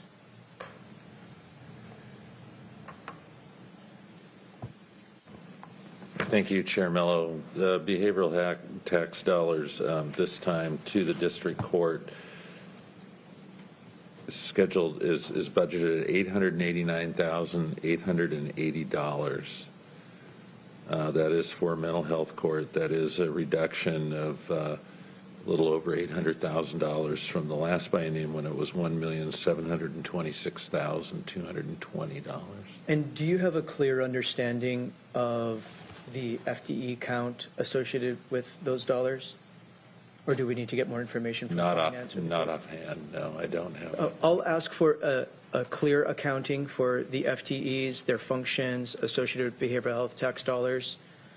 And I'm also going to ask that for some of the FTEs you're being asked to be restored from the executive's proposal, if any portion of their FTE count could legitimately be apportioned to the behavioral health tax. Judge McCann, any closing comments? No, I just want to thank you again for the time today, and again for your commitment to our involvement in public safety and to your enthusiasm towards our efforts to expand and grow our therapeutic courts. As Councilman Herrera said, the way the business is done is evolving. We're in the midst of it. I see some value in how it changes. That doesn't mean that all aspects of the way it was originally done are eliminated. There are times where punishment has to be meted out. But we're finding our path, and we're here to be good stewards of public fund, and we want to operate responsibly, but still provide a service to the community. So thank you for your time. Thank you. Judge McCann, we wish we could spend more time. We apologize our time is limited, but we will be inviting you and your team up to the Public Safety Committee to continue to learn more and track progress with you. You have a very tough job. Your team works very hard. We too are very proud of the Community Resource Center, your probation department, and the professionalism of all of your staff, and share your passion for our diversion programs and just the goals you have of helping people lead a healthier, more prosperous life and keeping public safety for everybody. So thank you very much to your hardworking staff. Thank you, Council. I'm going to ask us to take a 5-minute recess as we transition staff, and so we'll be back in 5 minutes.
Well, good morning, everyone. The council is back from its morning recess. The time is 11:10 a.m. We will finish our morning with the auditor, and I'm going to ask Mr. Boki to help me introduce and orient us. Thank you, Chair Mello. We do have the auditor here. That is a general fund account, and that can be found under the General Government tab that's Section 5, page 6 of your book. There's also an item, I believe, in your decision packet somewhere, and it'll be on the first page of your decision packet. And without any further ado, I'm sure the auditor will speak to those items in the decision packet. Thank you. Well, Madam Auditor, good morning. It is great to see you, and welcome to the council chambers. This is your first budget. You're no longer our new auditor. You have several elections under your belt, but it is your first county budget. And so welcome, and we're pleased to have you. Thank you so much. Reading from my notes. Thank you for having me today. I am a little nervous. This is my first biennial budget. I'm no stranger to government here in Washington, but I am new to the county, so I appreciate your grace and patience as I navigate this foreign territory. I do want to thank Judge McCann for going first so competently during this session, and so I took a lot of notes while he was speaking, so I appreciate that. Next slide, please. I do appreciate this slide for its focus and its ability to tell us what's important about the work that we're doing. And the Auditor's Office does share two priorities: public safety and behavioral health systems and substance use disorder. Many of our other functions don't fall under a specific category, but they're essential and they're mandated, and so they are important as well. Next slide, please. This is our organizational chart, which I hope is very straightforward, so I'm not going to spend a lot of time on it. Next slide, please. For me, this is a critical context slide. The average person does not know what the auditor's office does or the auditor. In fact, I've already been asked once this morning what the auditor does, and that's a very common question. To that end, I've brought you a copy of our at a glance handout that does go over high level what we do. I've also given you our election at a glance. We do this at a glance sheet for every single election that we have. And if you've gotten your elections pamphlet or a book, you can drop it and hear it thud on a table. It's quite impressive what our general election is going to be in November. So we have 3 business units, and I'll start from left to right. Our recording unit maintains the integrity and accessibility of the public record, and we also collect real estate excise tax. Across other counties in Washington, many of the assessor and treasurer offices elsewhere in the state collect excise tax. We're one of the very few that collect them in the auditor's office, and that creates an interesting connection and partnership between us and the assessor treasurer's office because they also have a piece of the excise work. In licensing, we provide for what I like to say licensing of everything except people. We do cars, boats, trailers, recreational vehicles, motorhomes, mobile homes, everything except people. We also do businesses, marriage license, pet licenses, and exactly that. For elections, we conduct accurate and secure elections. We have up to 4 every year, and we maintain over 550,000 active voter registrations. And on a daily basis, we are updating. People are moving in, they're moving out, they're moving around, they're dying, they're becoming of age to vote. And so we're constantly maintaining our voter database, and that's incredibly important work that we do. And then the 4th category there is the administration and IT work needed to support the work that we do around this, including administration for the new Pierce County Opioid Abatement Council. I do want to point out that while we have 3 business units, we have 9 distinct lines of business within our 3 business units. And these distinct lines of business come with their own IT platforms, their own state, federal, and county regulations, contracts, things that we must take into account. And so we're an incredibly complex and deep organization, and I am learning more and more every day that I'm here. We have our 9 lines of business are vehicle and vessel licensing, marriage licenses, business licenses, pet licenses, recording of public documents, collecting of excise tax, voter maintenance, which is that year-round work we do on our elections database and maintaining our equipment, and the actual elections that we run. And finally, passports. Passports is the only line of business that we are not required by law to perform. Many county auditors do not offer passport services.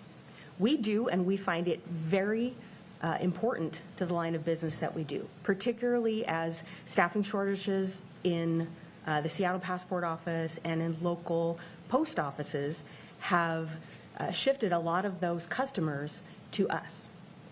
And so we have been happy to try and grow and be able to serve that customer base. And so it's been very interesting, and I'll talk a little bit more about that later. We also oversee 10 licensing sub-agent businesses here in Pierce County. We are authorized by the Department of Licensing to conduct licensing activities. We then turn around and authorize and audit 10 licensing sub-agents to do that work. We have 2 licensing and compliance officers on our staff who audit and regulate the work that we do at the annex, but also the work of those 10 sub-agents. And then we also regulate and audit 2 very high-profile business categories here in Pierce County: adult entertainment and pet shops. I'll end this slide by noting that we do operate out of 2 different facilities, the Annex and Annex West, which is where elections is located. And my executive team and I are actively involved with facilities to find creative and cost-neutral ways to make these spaces work better for today's operational needs and also for customer expectations. Next slide, please. This is a visual illustration of our FTE count. We do have 58 FTEs assigned to our unit and 1 outsourced IT staff. We try very hard to I'd love to own our IT person because he feels like a member of the family, but the FTE lives in IT, but the position and the body and the chair in the office is with us, and so that's really a member of our family. I like to say that I have almost 60 staff under my care, and it's wonderful. I've loved every minute of the 10 months that I've been here. Madam Auditor, I'm just going to pause. There's just seems to be a 4 FTE discrepancy in the budget book compared to that slide. And if we could just get follow-up, that'd be great. The budget book says 54.05 FTEs. That slide says 58. So if we could just get follow-up. Thank you. We will look into that Thank you. right now. Thank you. Next slide, please. So this is our department priority slide, and I'm not going to spend a lot of time on this slide because there's a bit of overlap with the next slide, and I'd like to cover some of those items together. I do want to let you know that the Auditor's Office is currently in the strategic planning process, and so what you see here for the department priorities are items that are in process. These are items that we are legally mandated to do, and some ideas that we're generating. But we don't have a formal strategic plan, and so we are working toward that. Next slide, please. So these are our needs and challenges, and I'd like to paint a bit of a picture. It's incredibly important for me to let you know the environmental context with which I'm standing here. I'm the first new auditor in 13 years. That's a lot of change. 5 of my 7 executive team members are either brand new to their role or brand new to the office. That's a lot of change. So we are going through a tremendous amount of change right now in the auditor's office. Then there was COVID, and our business units evolved differently. Our 3 separate business units evolved differently to provide, to manage to provide the services that we needed to our customer base. And we haven't taken a thoughtful look at, well, what does that mean now? Are we coming back fully? Are we all coming back to the office? Are our business processes that we evolved to during COVID still necessary today? Can we do things differently? Do we need to go back to the way we did things before, or can we move forward? I was just recently at a conference the past couple of days where all the talk was about generative AI and how we can use that in any business industry to move forward. So I've tasked my team with talking about how we can use AI in an appropriate and responsible manner to move our business lines forward. So we're working through a culture shift, a business and operation shift, and what we hope will eventually be a facilities shift. I'll talk a little bit later about the elections remodel that is currently in the process of moving forward. And we're also partnering with facilities to take a hard look at the annex operations. Facilities is a large part of the conversation around our aging county facilities, and we're in the same boat as everybody else, trying to figure out how to make an aging facility work for the customer base that we have today. And we know that we don't have a lot of wiggle room when it comes to capital dollars for the annex, because there's a lot of work that needs to happen at the annex, and there's a lot of tenants out there. And so we're really excited to be able to look at things creatively and see how we might be able to figure a few things out. So much more to come, but I wanted to let you know that our facilities are really an extension of the services that we provide. We're also undergoing strategic planning and leadership development work as we start to integrate and build into a functional team. And I also want to point out that the bulk of the materials in your packet were developed when I had been here only 3 months. And I only knew what I knew, and I had about this much optical area. And now I've got about this much optical area with a whopping 10 months in office. And so what you'll see on the screen today and what I will be talking through, some of the things might have changed. The story might have changed since this recording was put together. And so I apologize for that.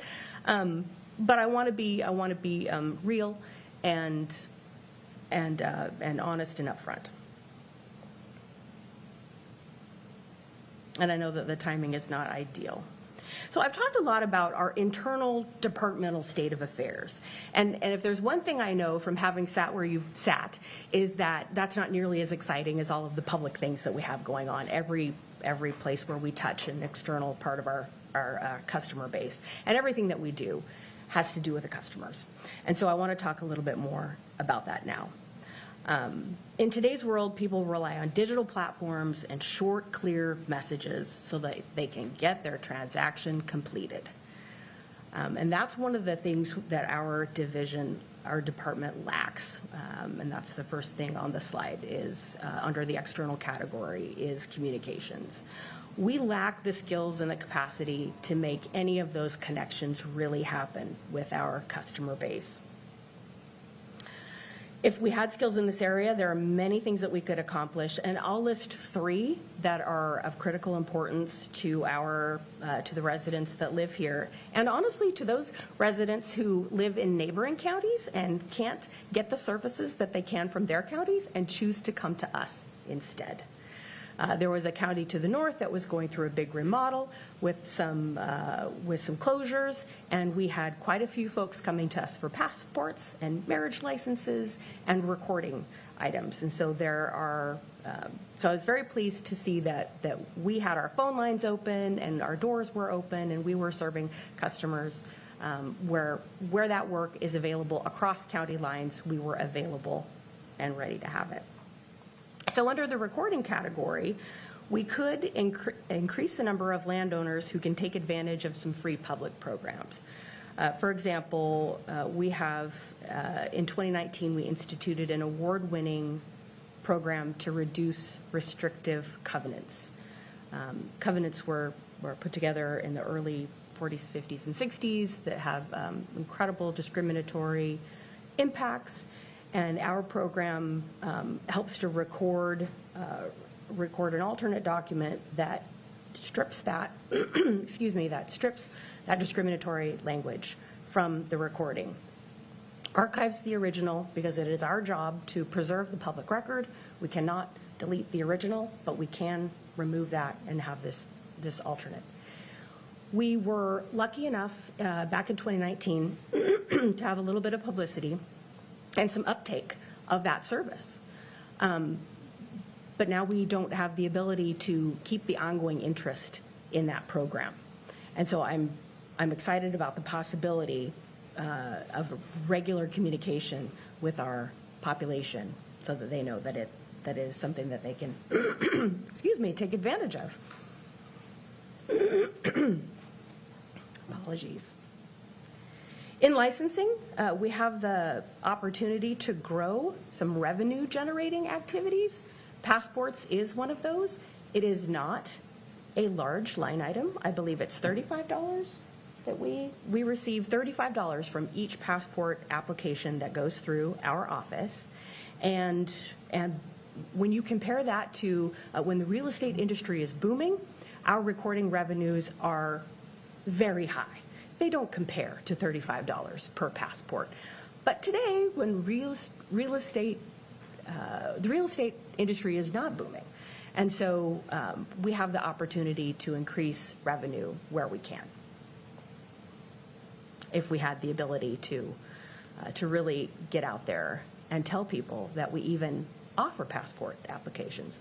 A lot of times people will go to a local post office, and unfortunately, with staffing levels being what they are, sometimes the post office is unable to accommodate a passport, and so they will say, go over to the auditor's office.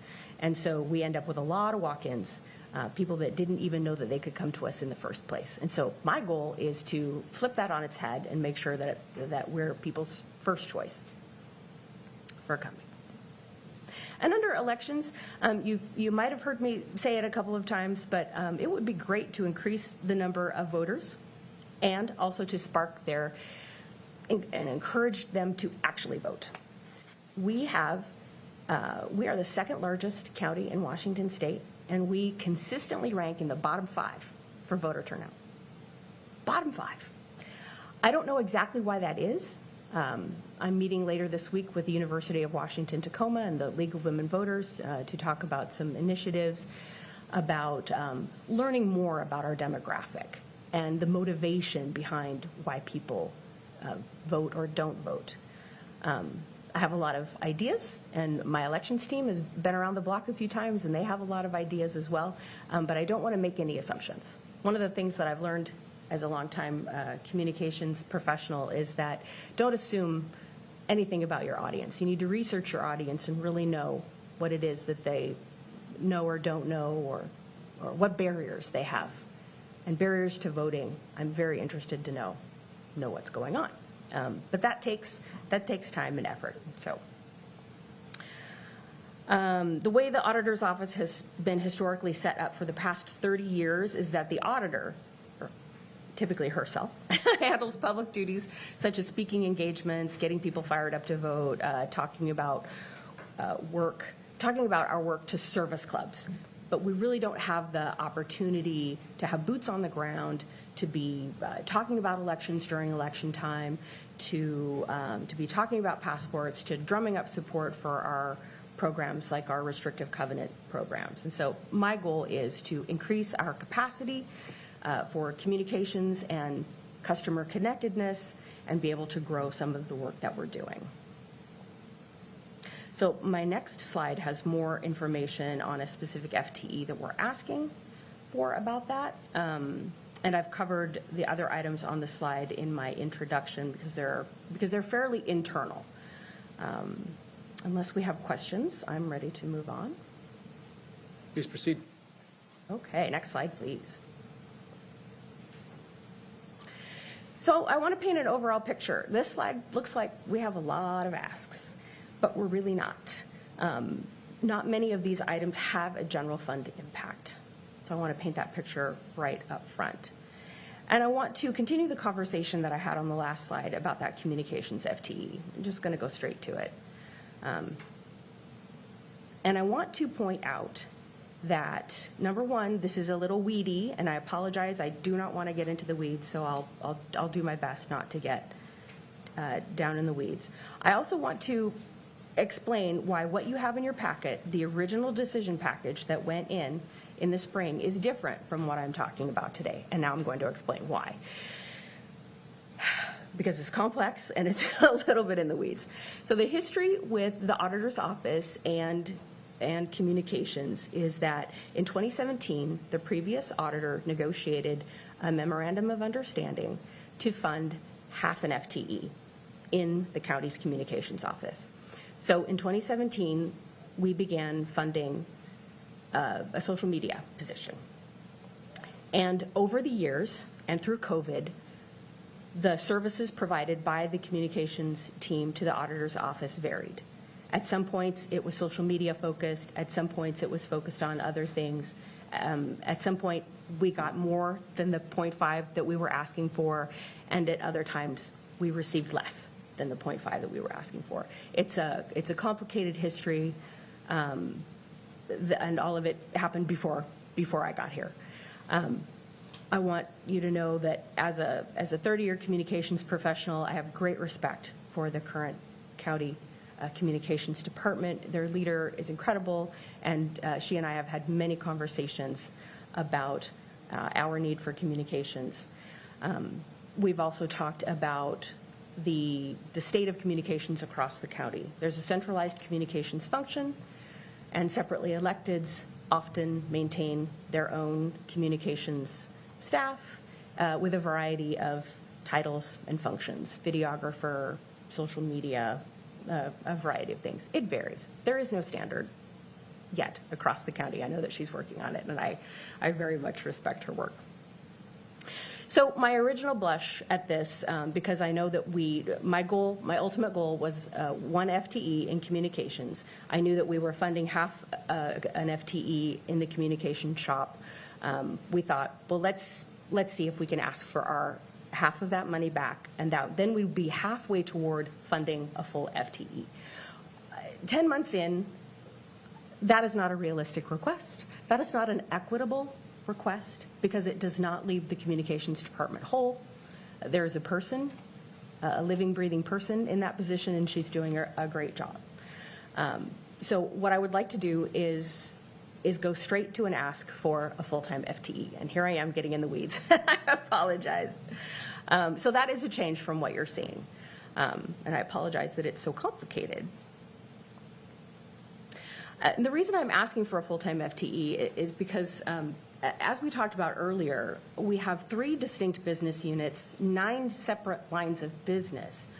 We're a complicated, complex office. Everything we do is either federally mandated, state mandated, or county mandated, with a variety of rules and regulations and oversight functions. And it's not something that an outside communications person can just drop in, pick up immediately, and carry on with a need. We really need somebody who's embedded and understands our needs. And so that's why I'm asking for this position. And this position would do much more than social media. We're looking for help on everything from the spectrum, from strategic direction to customer experience, digital platforms, publications, wayfinding, and also social media.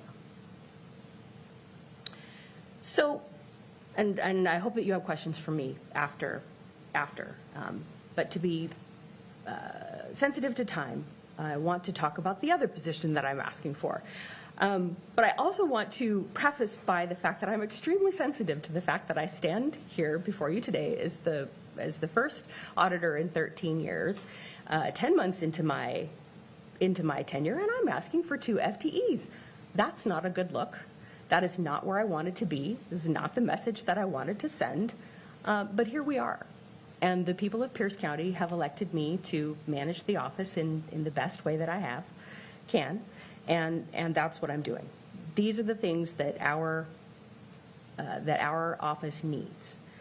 The I'll talk a little bit about the internal operations supervisor. And again, I apologize, there's some differences between what's in your packet, the decision packet, and what you're seeing today.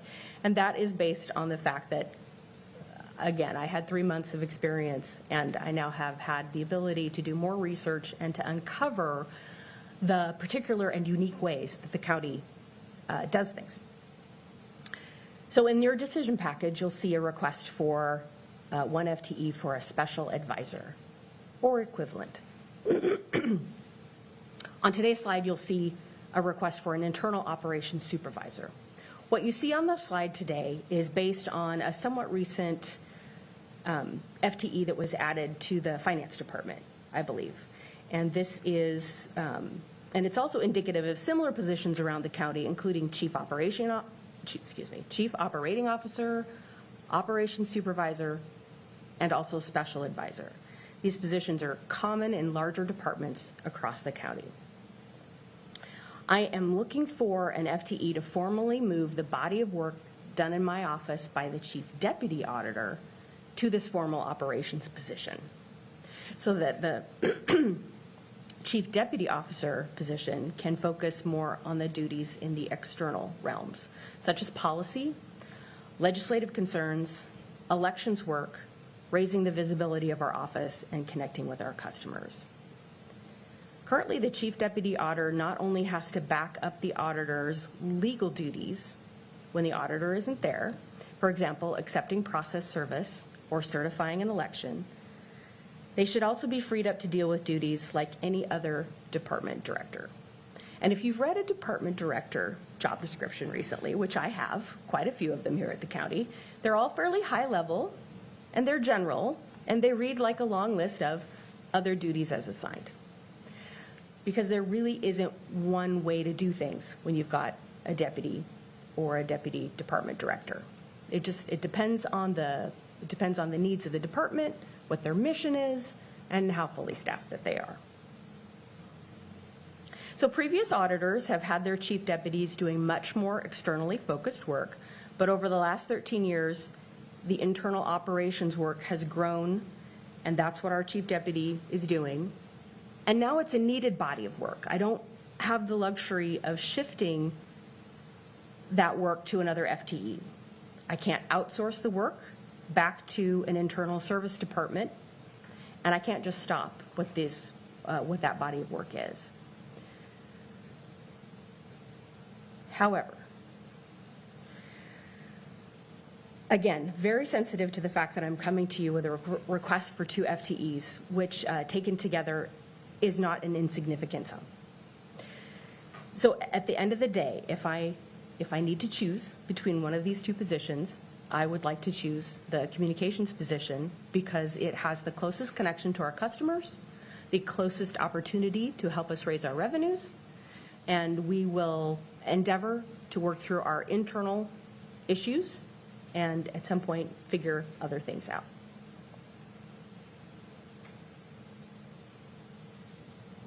I'd like to return now to the other items on the slide and do a quick run through.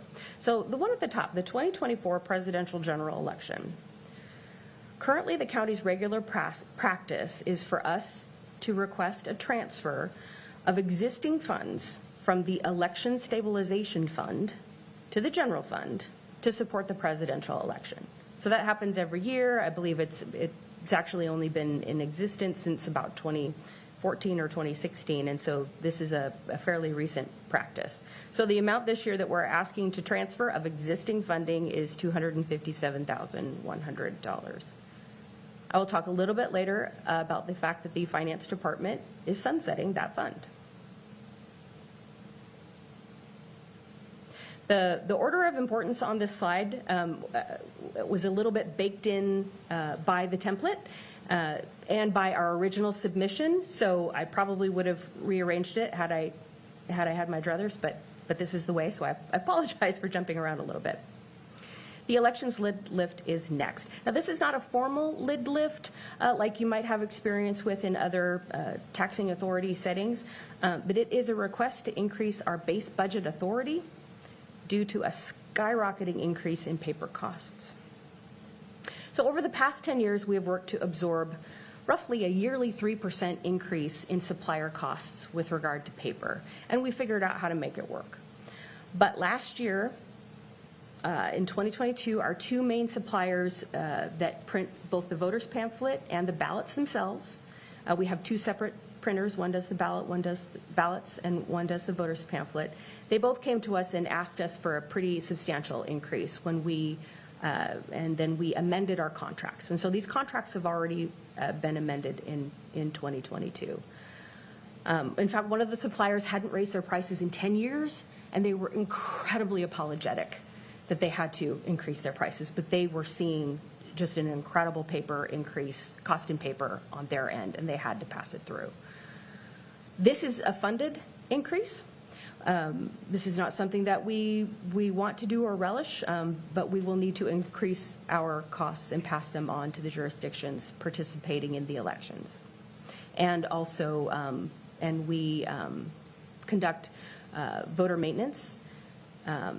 Every jurisdiction in Pierce County helps cover the cost of the year-round voter maintenance work that we do on our equipment and our voter database.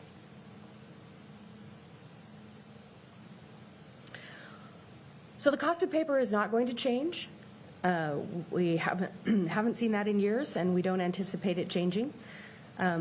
We are actively looking at ways to reduce the amount of pages in our voters pamphlet or book as opposed to this time. But we're being very careful and judicious in our research before enacting any of those changes because they will directly impact candidates and the amount of space that they have, and how that pamphlet gets to the voter. So we're sensitive to the fact that it's very costly to send something to every single household in the county, but it's a very important something, and so we want to make sure that we're doing it right. So again, there's no impact to the general fund on that request. The next position is with the Pierce County Opioid Abatement Council, and it's one new FTE, but it is fully funded through the settlement dollars that come with the Abatement Council. So again, no impact to the general fund. We have chosen to put together a 2-year limited term clerk position to help administer the OAC. Even though we've had the very first meeting of the Opioid Abatement Council, it's still unclear how much work will actually need to be done, and I was reticent to ask for a full-time position that would live for the perpetuity of the 17 years of the program. So it's a limited term, and we will reassess after 2 years if the clerk position is needed. And then if that clerk position is not needed, any funds that are not expended for administrative matters go back to the jurisdictions, and they can then use those for abatement activities. So the next one is our recording notification system. So this was not approved in the executive's budget, and so I'm not sure that the intent came across clearly. Two things I'd like to emphasize. The first is that this request is really funded. We have the money for this. We're not asking for money from the general fund. What we're asking for is permission for an administrative shift of 0.25 of a recording FTE from our general fund to Fund 106. And then we'll use the general fund dollars to fund this recording notification system that we'd like to purchase. So this is a technical issue. Technically, Fund 106 can only be spent on preserving the public record. The recording notification system is not technically preserving the public record. It is simply notifying you if you've had an item recorded in your name. So it's a technical issue. We can spend the money out of one fund to do it, but not the other, and so we're asking for a shift. And my understanding is that this type of administrative shift is common, and departments work with finance. And I know that the auditor's office has done this on a regular basis.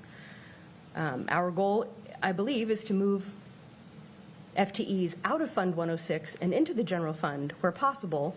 We're asking for the reverse so that we can afford this very small amount for the peace of mind for our residents. So what is the recording notification system and why is it needed?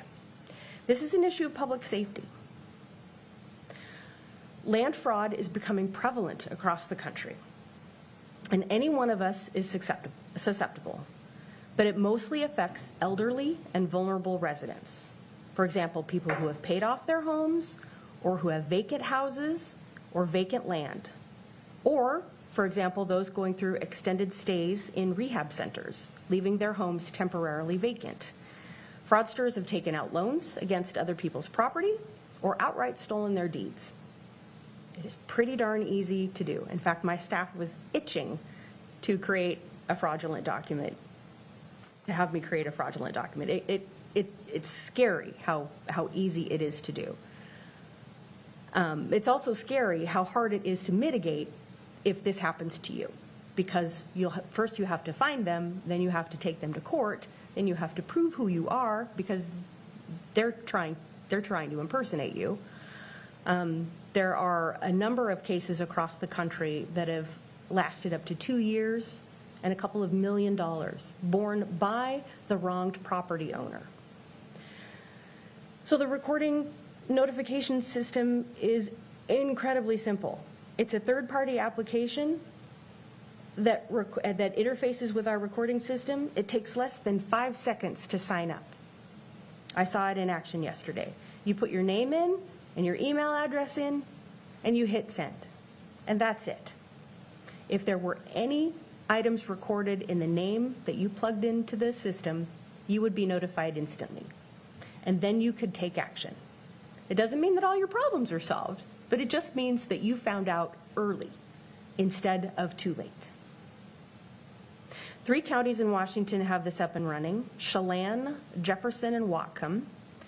And Snohomish and King counties are in the process of getting theirs up and running. So this isn't required by law, but from what we understand and based on how it's going across the rest of the country, it's inevitable. At some point, the Washington State Legislature will require that counties have this recording notification system. Maybe not in the 24 session, but likely in a future session. By making this administrative shift with a 0.25 recording FTE from the general fund to Fund 106, this will free up the $51,770 over the biennium to bring great peace of mind to our residents. And I very much hope that you will agree with me on that. The Election Stabilization Fund. This is a finance department request. They're sunsetting the fund, and I believe you've already voted on it, so it's already in motion. They're closing the fund because the state has stepped up and is now paying their fair share of the elections every single year, dramatically reducing the swing in the amount of costs that we had to request every 4 years to cover the presidential elections. So there's less of a need to stabilize those costs. So now the future will be for us to, every 4 years, come to you administratively, ask for the amount that we need to cover the presidential election, and it will not be drastically or dramatically different from the amount that we ask in other years. So again, this is a finance department request, no negative impact on the general fund. I know that was a lot. And I believe I can skim through the rest of my slides pretty quickly and we can get to questions if that works. Just letting you know, Madam Auditor, we have a hard stop at 12:15. All right. Because for a number of reasons, we have a hard stop at 12:15. But hearing from you is very important to us, so if you just help me manage time like that. Got it. Thank you very much. Next slide, please. So this is simply talking about the FTEs that I've already mentioned. The first for the Opioid Abatement Council is funded, and then the other 2 I am requesting. Next slide, please. So under diversity, equity, inclusion, we have worked really hard to pull that into our business opportunities and the external way we work with our customers. And I want to draw your attention to the second item on the slide, which talks about that award-winning restrictive covenants program that I talked about. And also to note that we were the first in the county to secure a language line live video interpretive services contract. We have an iPad on a pole, and anytime somebody comes in, it covers, 500 or 600 languages and sign language. And so they can, somebody who doesn't speak English as a first language can interface live with a human on the other side of an iPad and work with one of our licensing or recording agents or elections to get their issue taken care of. This is now a county-wide contract. Next slide, please. So the under capital projects, there is a line item that you will hear more about or may have already heard more about in the facilities management presentation because the money was moved out of our budget and into the facilities budget. So I first want to thank the council for the $10 million that was set aside several years ago to increase the ballot processing space for elections. Our county is growing. The number of registered voters in this county grows every day. You'll see that number is not 10 million, that number is 13 million. So the project was stalled in 2022 for staffing shortages across a number of different departments, plus everybody was anticipating a new auditor coming in 2023. And so I kickstarted that effort in early 2023, and we've come to where we're at today. The determination was made that it was most cost-effective to remodel the current space that we're in Annex West, not to move anywhere else. It was pretty prohibitive to move to another location, so we're looking at a remodel. One of the things that was not taken into account in the original, or just we hadn't gotten to that level in the original conversations, were, well, if elections expands in our current location, what happens to general services and what happens to the sheriff's property room? So we've had to reorient ourselves with this project. And so more money now needs to be expended, not on elections, but on moving the sheriff's property room and reconfiguring general services. And so of that 13 million, roughly only 7 will be spent on elections. And the rest will be spent reconfiguring general services, moving sheriff's property, and also on site costs and permits, and about 3 million of that has to go for what I call fines, fees, and assessments. So there's not as much as I would like, but I'm really pleased that we'll be able to increase the ballot processing work there. I'm really hoping for some future ask or some future work on our connection space with voters. I am very eager to increase voter turnout in Pierce County. I know that the space that we have now is not super conducive to inviting people in and having them hang out and watch elections and learn about elections. It's not a very education-oriented space, and so I'm very interested in improving that. Some of that work was not able to be kept in the budget, so more to come. And we've had a little bit of a slippage in the timeline. We're now looking at fall of 24 for construction to begin, and then fall of 25 for completion. Next slide, please. Budget reductions. This is the list of the 4% budget reductions and what it covered, and I will not belabor the point. We are not asking for any of it back, but I do want to say, much like Judge McCann said, we are now out of wiggle room. Should anything happen, should we have an unfunded mandate, we have no place to rob Peter to pay Paul within our budget, and that concerns me. The first item of our extra hire staff particularly concerns me because of how customers currently come into the annex. If you're familiar with the building, you come into the annex, and much like Judge McCann mentioned, people stand there kind of deer in the headlights and they're not really sure where to go. So several years ago, our staff took it upon themselves to put a front desk in the lobby. We don't want to misdirect any other department's customers. We want to make sure that our department's customers get to where they need to go. And so, particularly with our passport customers, you have to have a lot of information with you. You have to have a birth certificate. You have to bring your child with you if you are getting them a passport. A lot of folks come in, they don't have the right child, they don't have the right documents, and so our front desk is able to do a little bit of a triage, a concierge, a human directory, human traffic cop a little bit. And so this work is necessary for our area to function.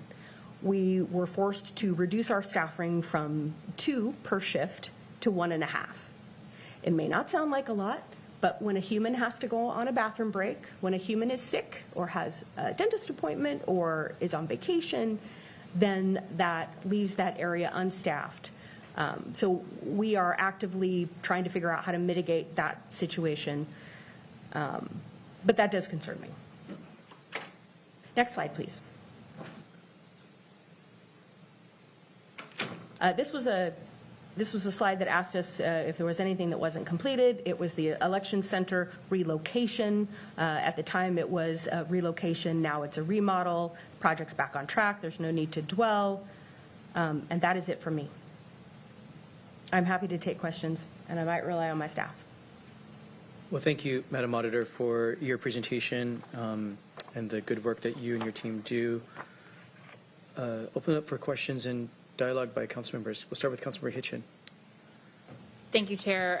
Thank you, Madam Auditor. I appreciate the overview and the kind of the areas that you're focusing on. I think it kind of lends itself to one of the areas that you said was not hit as far as a priority, and I would argue with you that it is. When you talk about equity and we talk about access, you've got language, you're focusing on how do we get the message out. So I think people sometimes forget they're doing that work, so you're doing that work, in my opinion, and so is your staff. So I wanted to ask more about the auditors or the election center, because we have a 2024 election. I hit my button as soon as you said we're going to start in fall of 2024, because I'm like, how do we do construction in fall of 2024 when a pretty significant election that impacts just the traffic around the annex along with whatever's going on? So I know you're working with facilities, but sometimes, they don't connect everything. So I'm just curious what is going on, is like, why that date to start in fall of 2024? We are very sensitive to the fact that 24 is shaping up to be an incredibly busy year when it comes to elections. We will have 5 elections because there's an added presidential primary in there in March. And so it's going to be incredibly, incredibly busy. Not our first choice to be conducting. It was unfortunate that this project did not move forward in 2022. And so we're kind of stuck with where we're at. We've got money that needs to be expended. We don't want to lose the money or the opportunity. And it would be hard to have it go out so far. We did have a hard conversation with our elections team. Could they conduct an election safely and securely in a construction zone? How would we make this work? Our original thought was to do it in phases, but with everybody coming to the realization that, oh wow, we're going to have to do something with the sheriff's property room. Oh gosh, what are we going to do with general services? And those required 2 separate stakeholder conversations, real estate transactions. It just took longer than I think anybody expected or anticipated. So now we've shifted to moving the operations of the election center to an unused space behind the auditor's office in the annex. And so my elections manager is amazing, and he assured me that it won't be pleasant, but we can do it. We can do it safely and securely. It might be a little uncomfortable. We're going to be a little squished, but we have an unused space. So we can shift the operations up. We can conduct the elections. The construction will go faster if we are not occupying that space. we were hoping to phase it. We were hoping to, be in one spot, and they would move general services out and do construction on that spot, move us over, and then construct the part that we had just vacated. If we're completely out, they can do all of that faster and more seamlessly, and at possibly 5 to 10% less of the cost. So I am really hoping that we can gain back some of the things that we're losing because the cost was too expensive by completely vacating that space. Okay.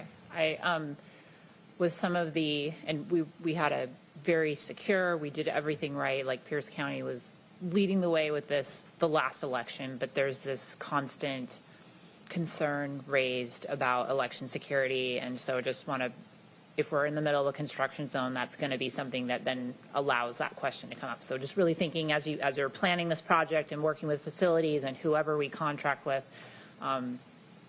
we don't want anything going on that's going to raise that level of question. Like if we can't have the number of election observers, on site because of construction and things like that. So I know you're thinking about those things, but I had to say them because they're important to say. My second question is about the FTE asked for comms.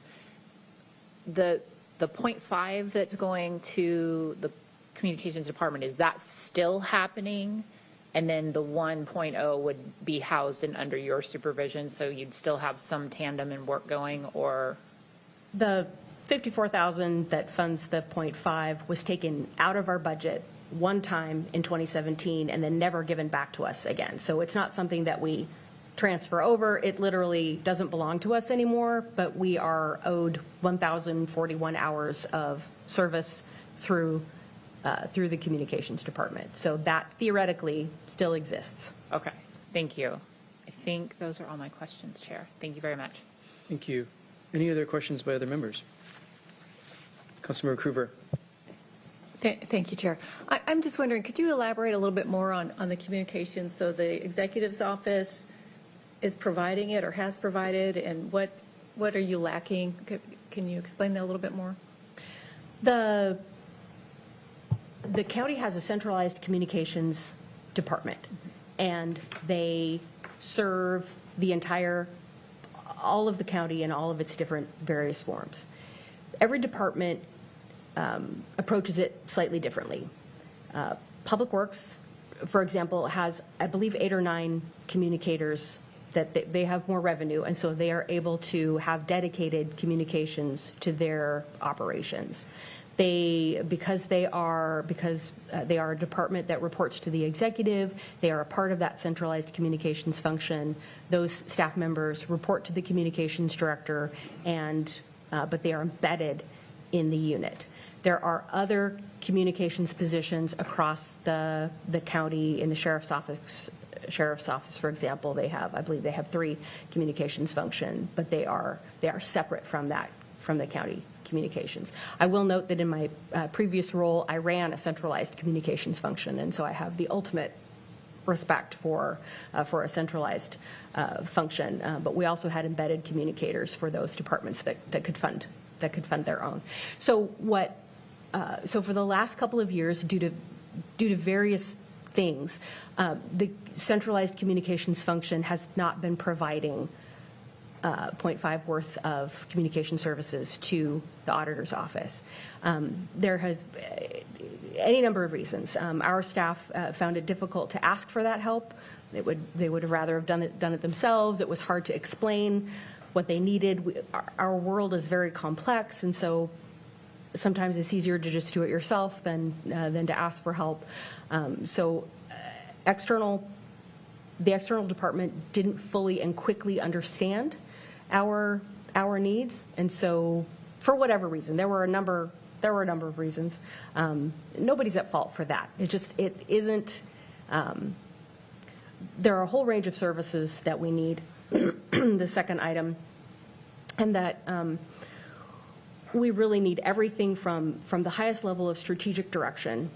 For example, if we were to have a crisis, if we were to have something that happened outside of our control in the elections world, we would need the ability to have a strategic conversation with our voting populace. And so we would need help pulling that together. So everything from strategic direction to publications to social media to to our website and how our applications help our customers get our items. That's not something that we're currently configured to have the county's communications department help us with. Could we redo the MOU and figure out a little bit of that? Yes, absolutely, absolutely. And I've had those conversations with the communications director. What we need is much, much more. I'm asking for 1 FTE. We actually need more. But we need somebody who can help us with the full range of communications help and not just 0.5. So my understanding that the prior auditor didn't have enough communications because it just seemed there was always something coming out. So what's different now that wasn't available or was available before? We have an election specialist who is an amazing graphic designer and part-time communicator. And so she is able to create some things during her non-election work that allows us to be visible. She designed the flyers that you have in front of you. She is helping us get there with those very, very high-profile things. But we're just scratching the surface for the things that we can do. We don't have she is an elections worker. We don't really have the bandwidth or the means to have her help us get the word out for passports or closures in our office or anything that's non-elections related. So you may have seen a lot of things that are elections related because of her expertise. Thank you. Thank you, Chair. Thank you. Councilor Herrera. Thank you, Chair. Thank you, Madam Auditor. Great presentation. I like when you talked about the little things of customer service to our customers and the continual education of what your office does. You've got new people coming online that may have never used your office before or anything like that. So it's one of those continual things of education, and to educate people, we have to communicate with people, and new people communicate a little bit different. In particular, the front desk person is so important. I've had an interaction with that up there, and for someone new coming into a government building, it's intimidating. And coming in that door, you have to make a command decision: do I go right or left? And some people don't know the difference between an auditor and the assessor, and all those questions come up. And just getting to that building. And then add someone who maybe not speaks the same language or just doesn't understand processes. You get in the wrong line, you wait a half an hour, and you're in the wrong. All those things, it's all customer service. Mm-hmm. And you're the first touch of government to a lot of people. So that person up front there is very, very important. It's the little things that count a little bit. And I appreciate that. And it's good that you're looking at those things. So thank you. Thank you. Thank you. Councilor Kruger. Thank you, Chair. And I appreciate your background in communications, but I'm still trying to get a few things because it's such select services that are through your office. But have you been denied, needs from the communications department or things you've asked for that they haven't delivered? No, not in any way. As a communications professional, I feel incredible empathy for that communications department. And I don't know what their ask is in front of you, but I know that they probably need double or triple whatever they're asking for. And so I have this empathy. They're busy. They're in demand. And so if I have the ability to take some of that, I need somebody who's embedded and understands me. They don't have the ability to do that. They have the ability to say, okay, I'll give you 2 hours here, so-and-so can help you here, and so can help you there. They can do that. They can fulfill the 1,041 hours of their MOU to us, but that's not what I need. I need something different. And so that's what I'm asking for, is I'm asking for something different. Okay, thank you. Thank you, Chair. Thank you. Madam Auditor, you did a great job with your presentation. Got a lot of my questions answered. I asked for follow-up on the FTE count and reconciliation of the FTE count, and I'll look to our staff to help me understand that after this presentation. I want to, you made your requests very clear. Thank you for the clarity of your requests and the need for them. We hear them clearly, and we take them very seriously so that you can do your very public-facing work on the county's behalf. I'll just close on behalf of the council. One of my many roles as chair is serving on the canvassing board. You lead the canvassing board along with a designee from the prosecutor. The three of us make up the canvassing board. And it's always one of the regular takeaways when we go and certify the election at each canvassing board. I think I've done it 3 times now.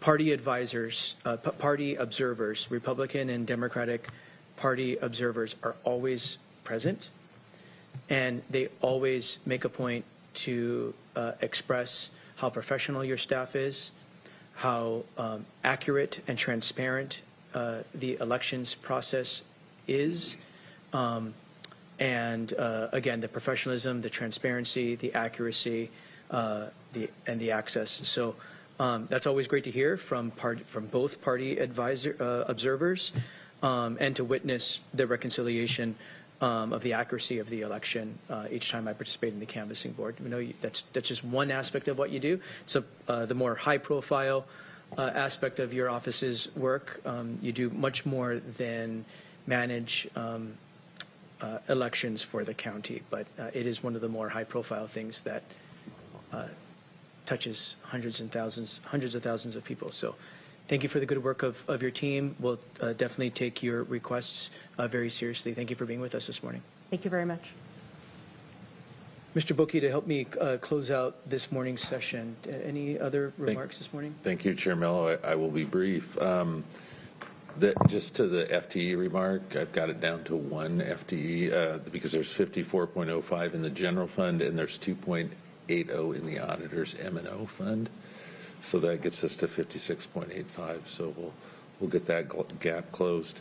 The next session will be at 1:30 p.m. and it'll be the Tacoma Pierce County Health Department and the Assessor Treasurer, Mr. Mike Lonergan. Thank you very much. For members and guest information, lunch is in the Tacoma room. It's ready for all of us. And I'm going to, unless I see a light, I'm going to adjourn us and we'll reconvene for the afternoon session at 1:30. So seeing no other business before the committee of the whole, we are adjourned.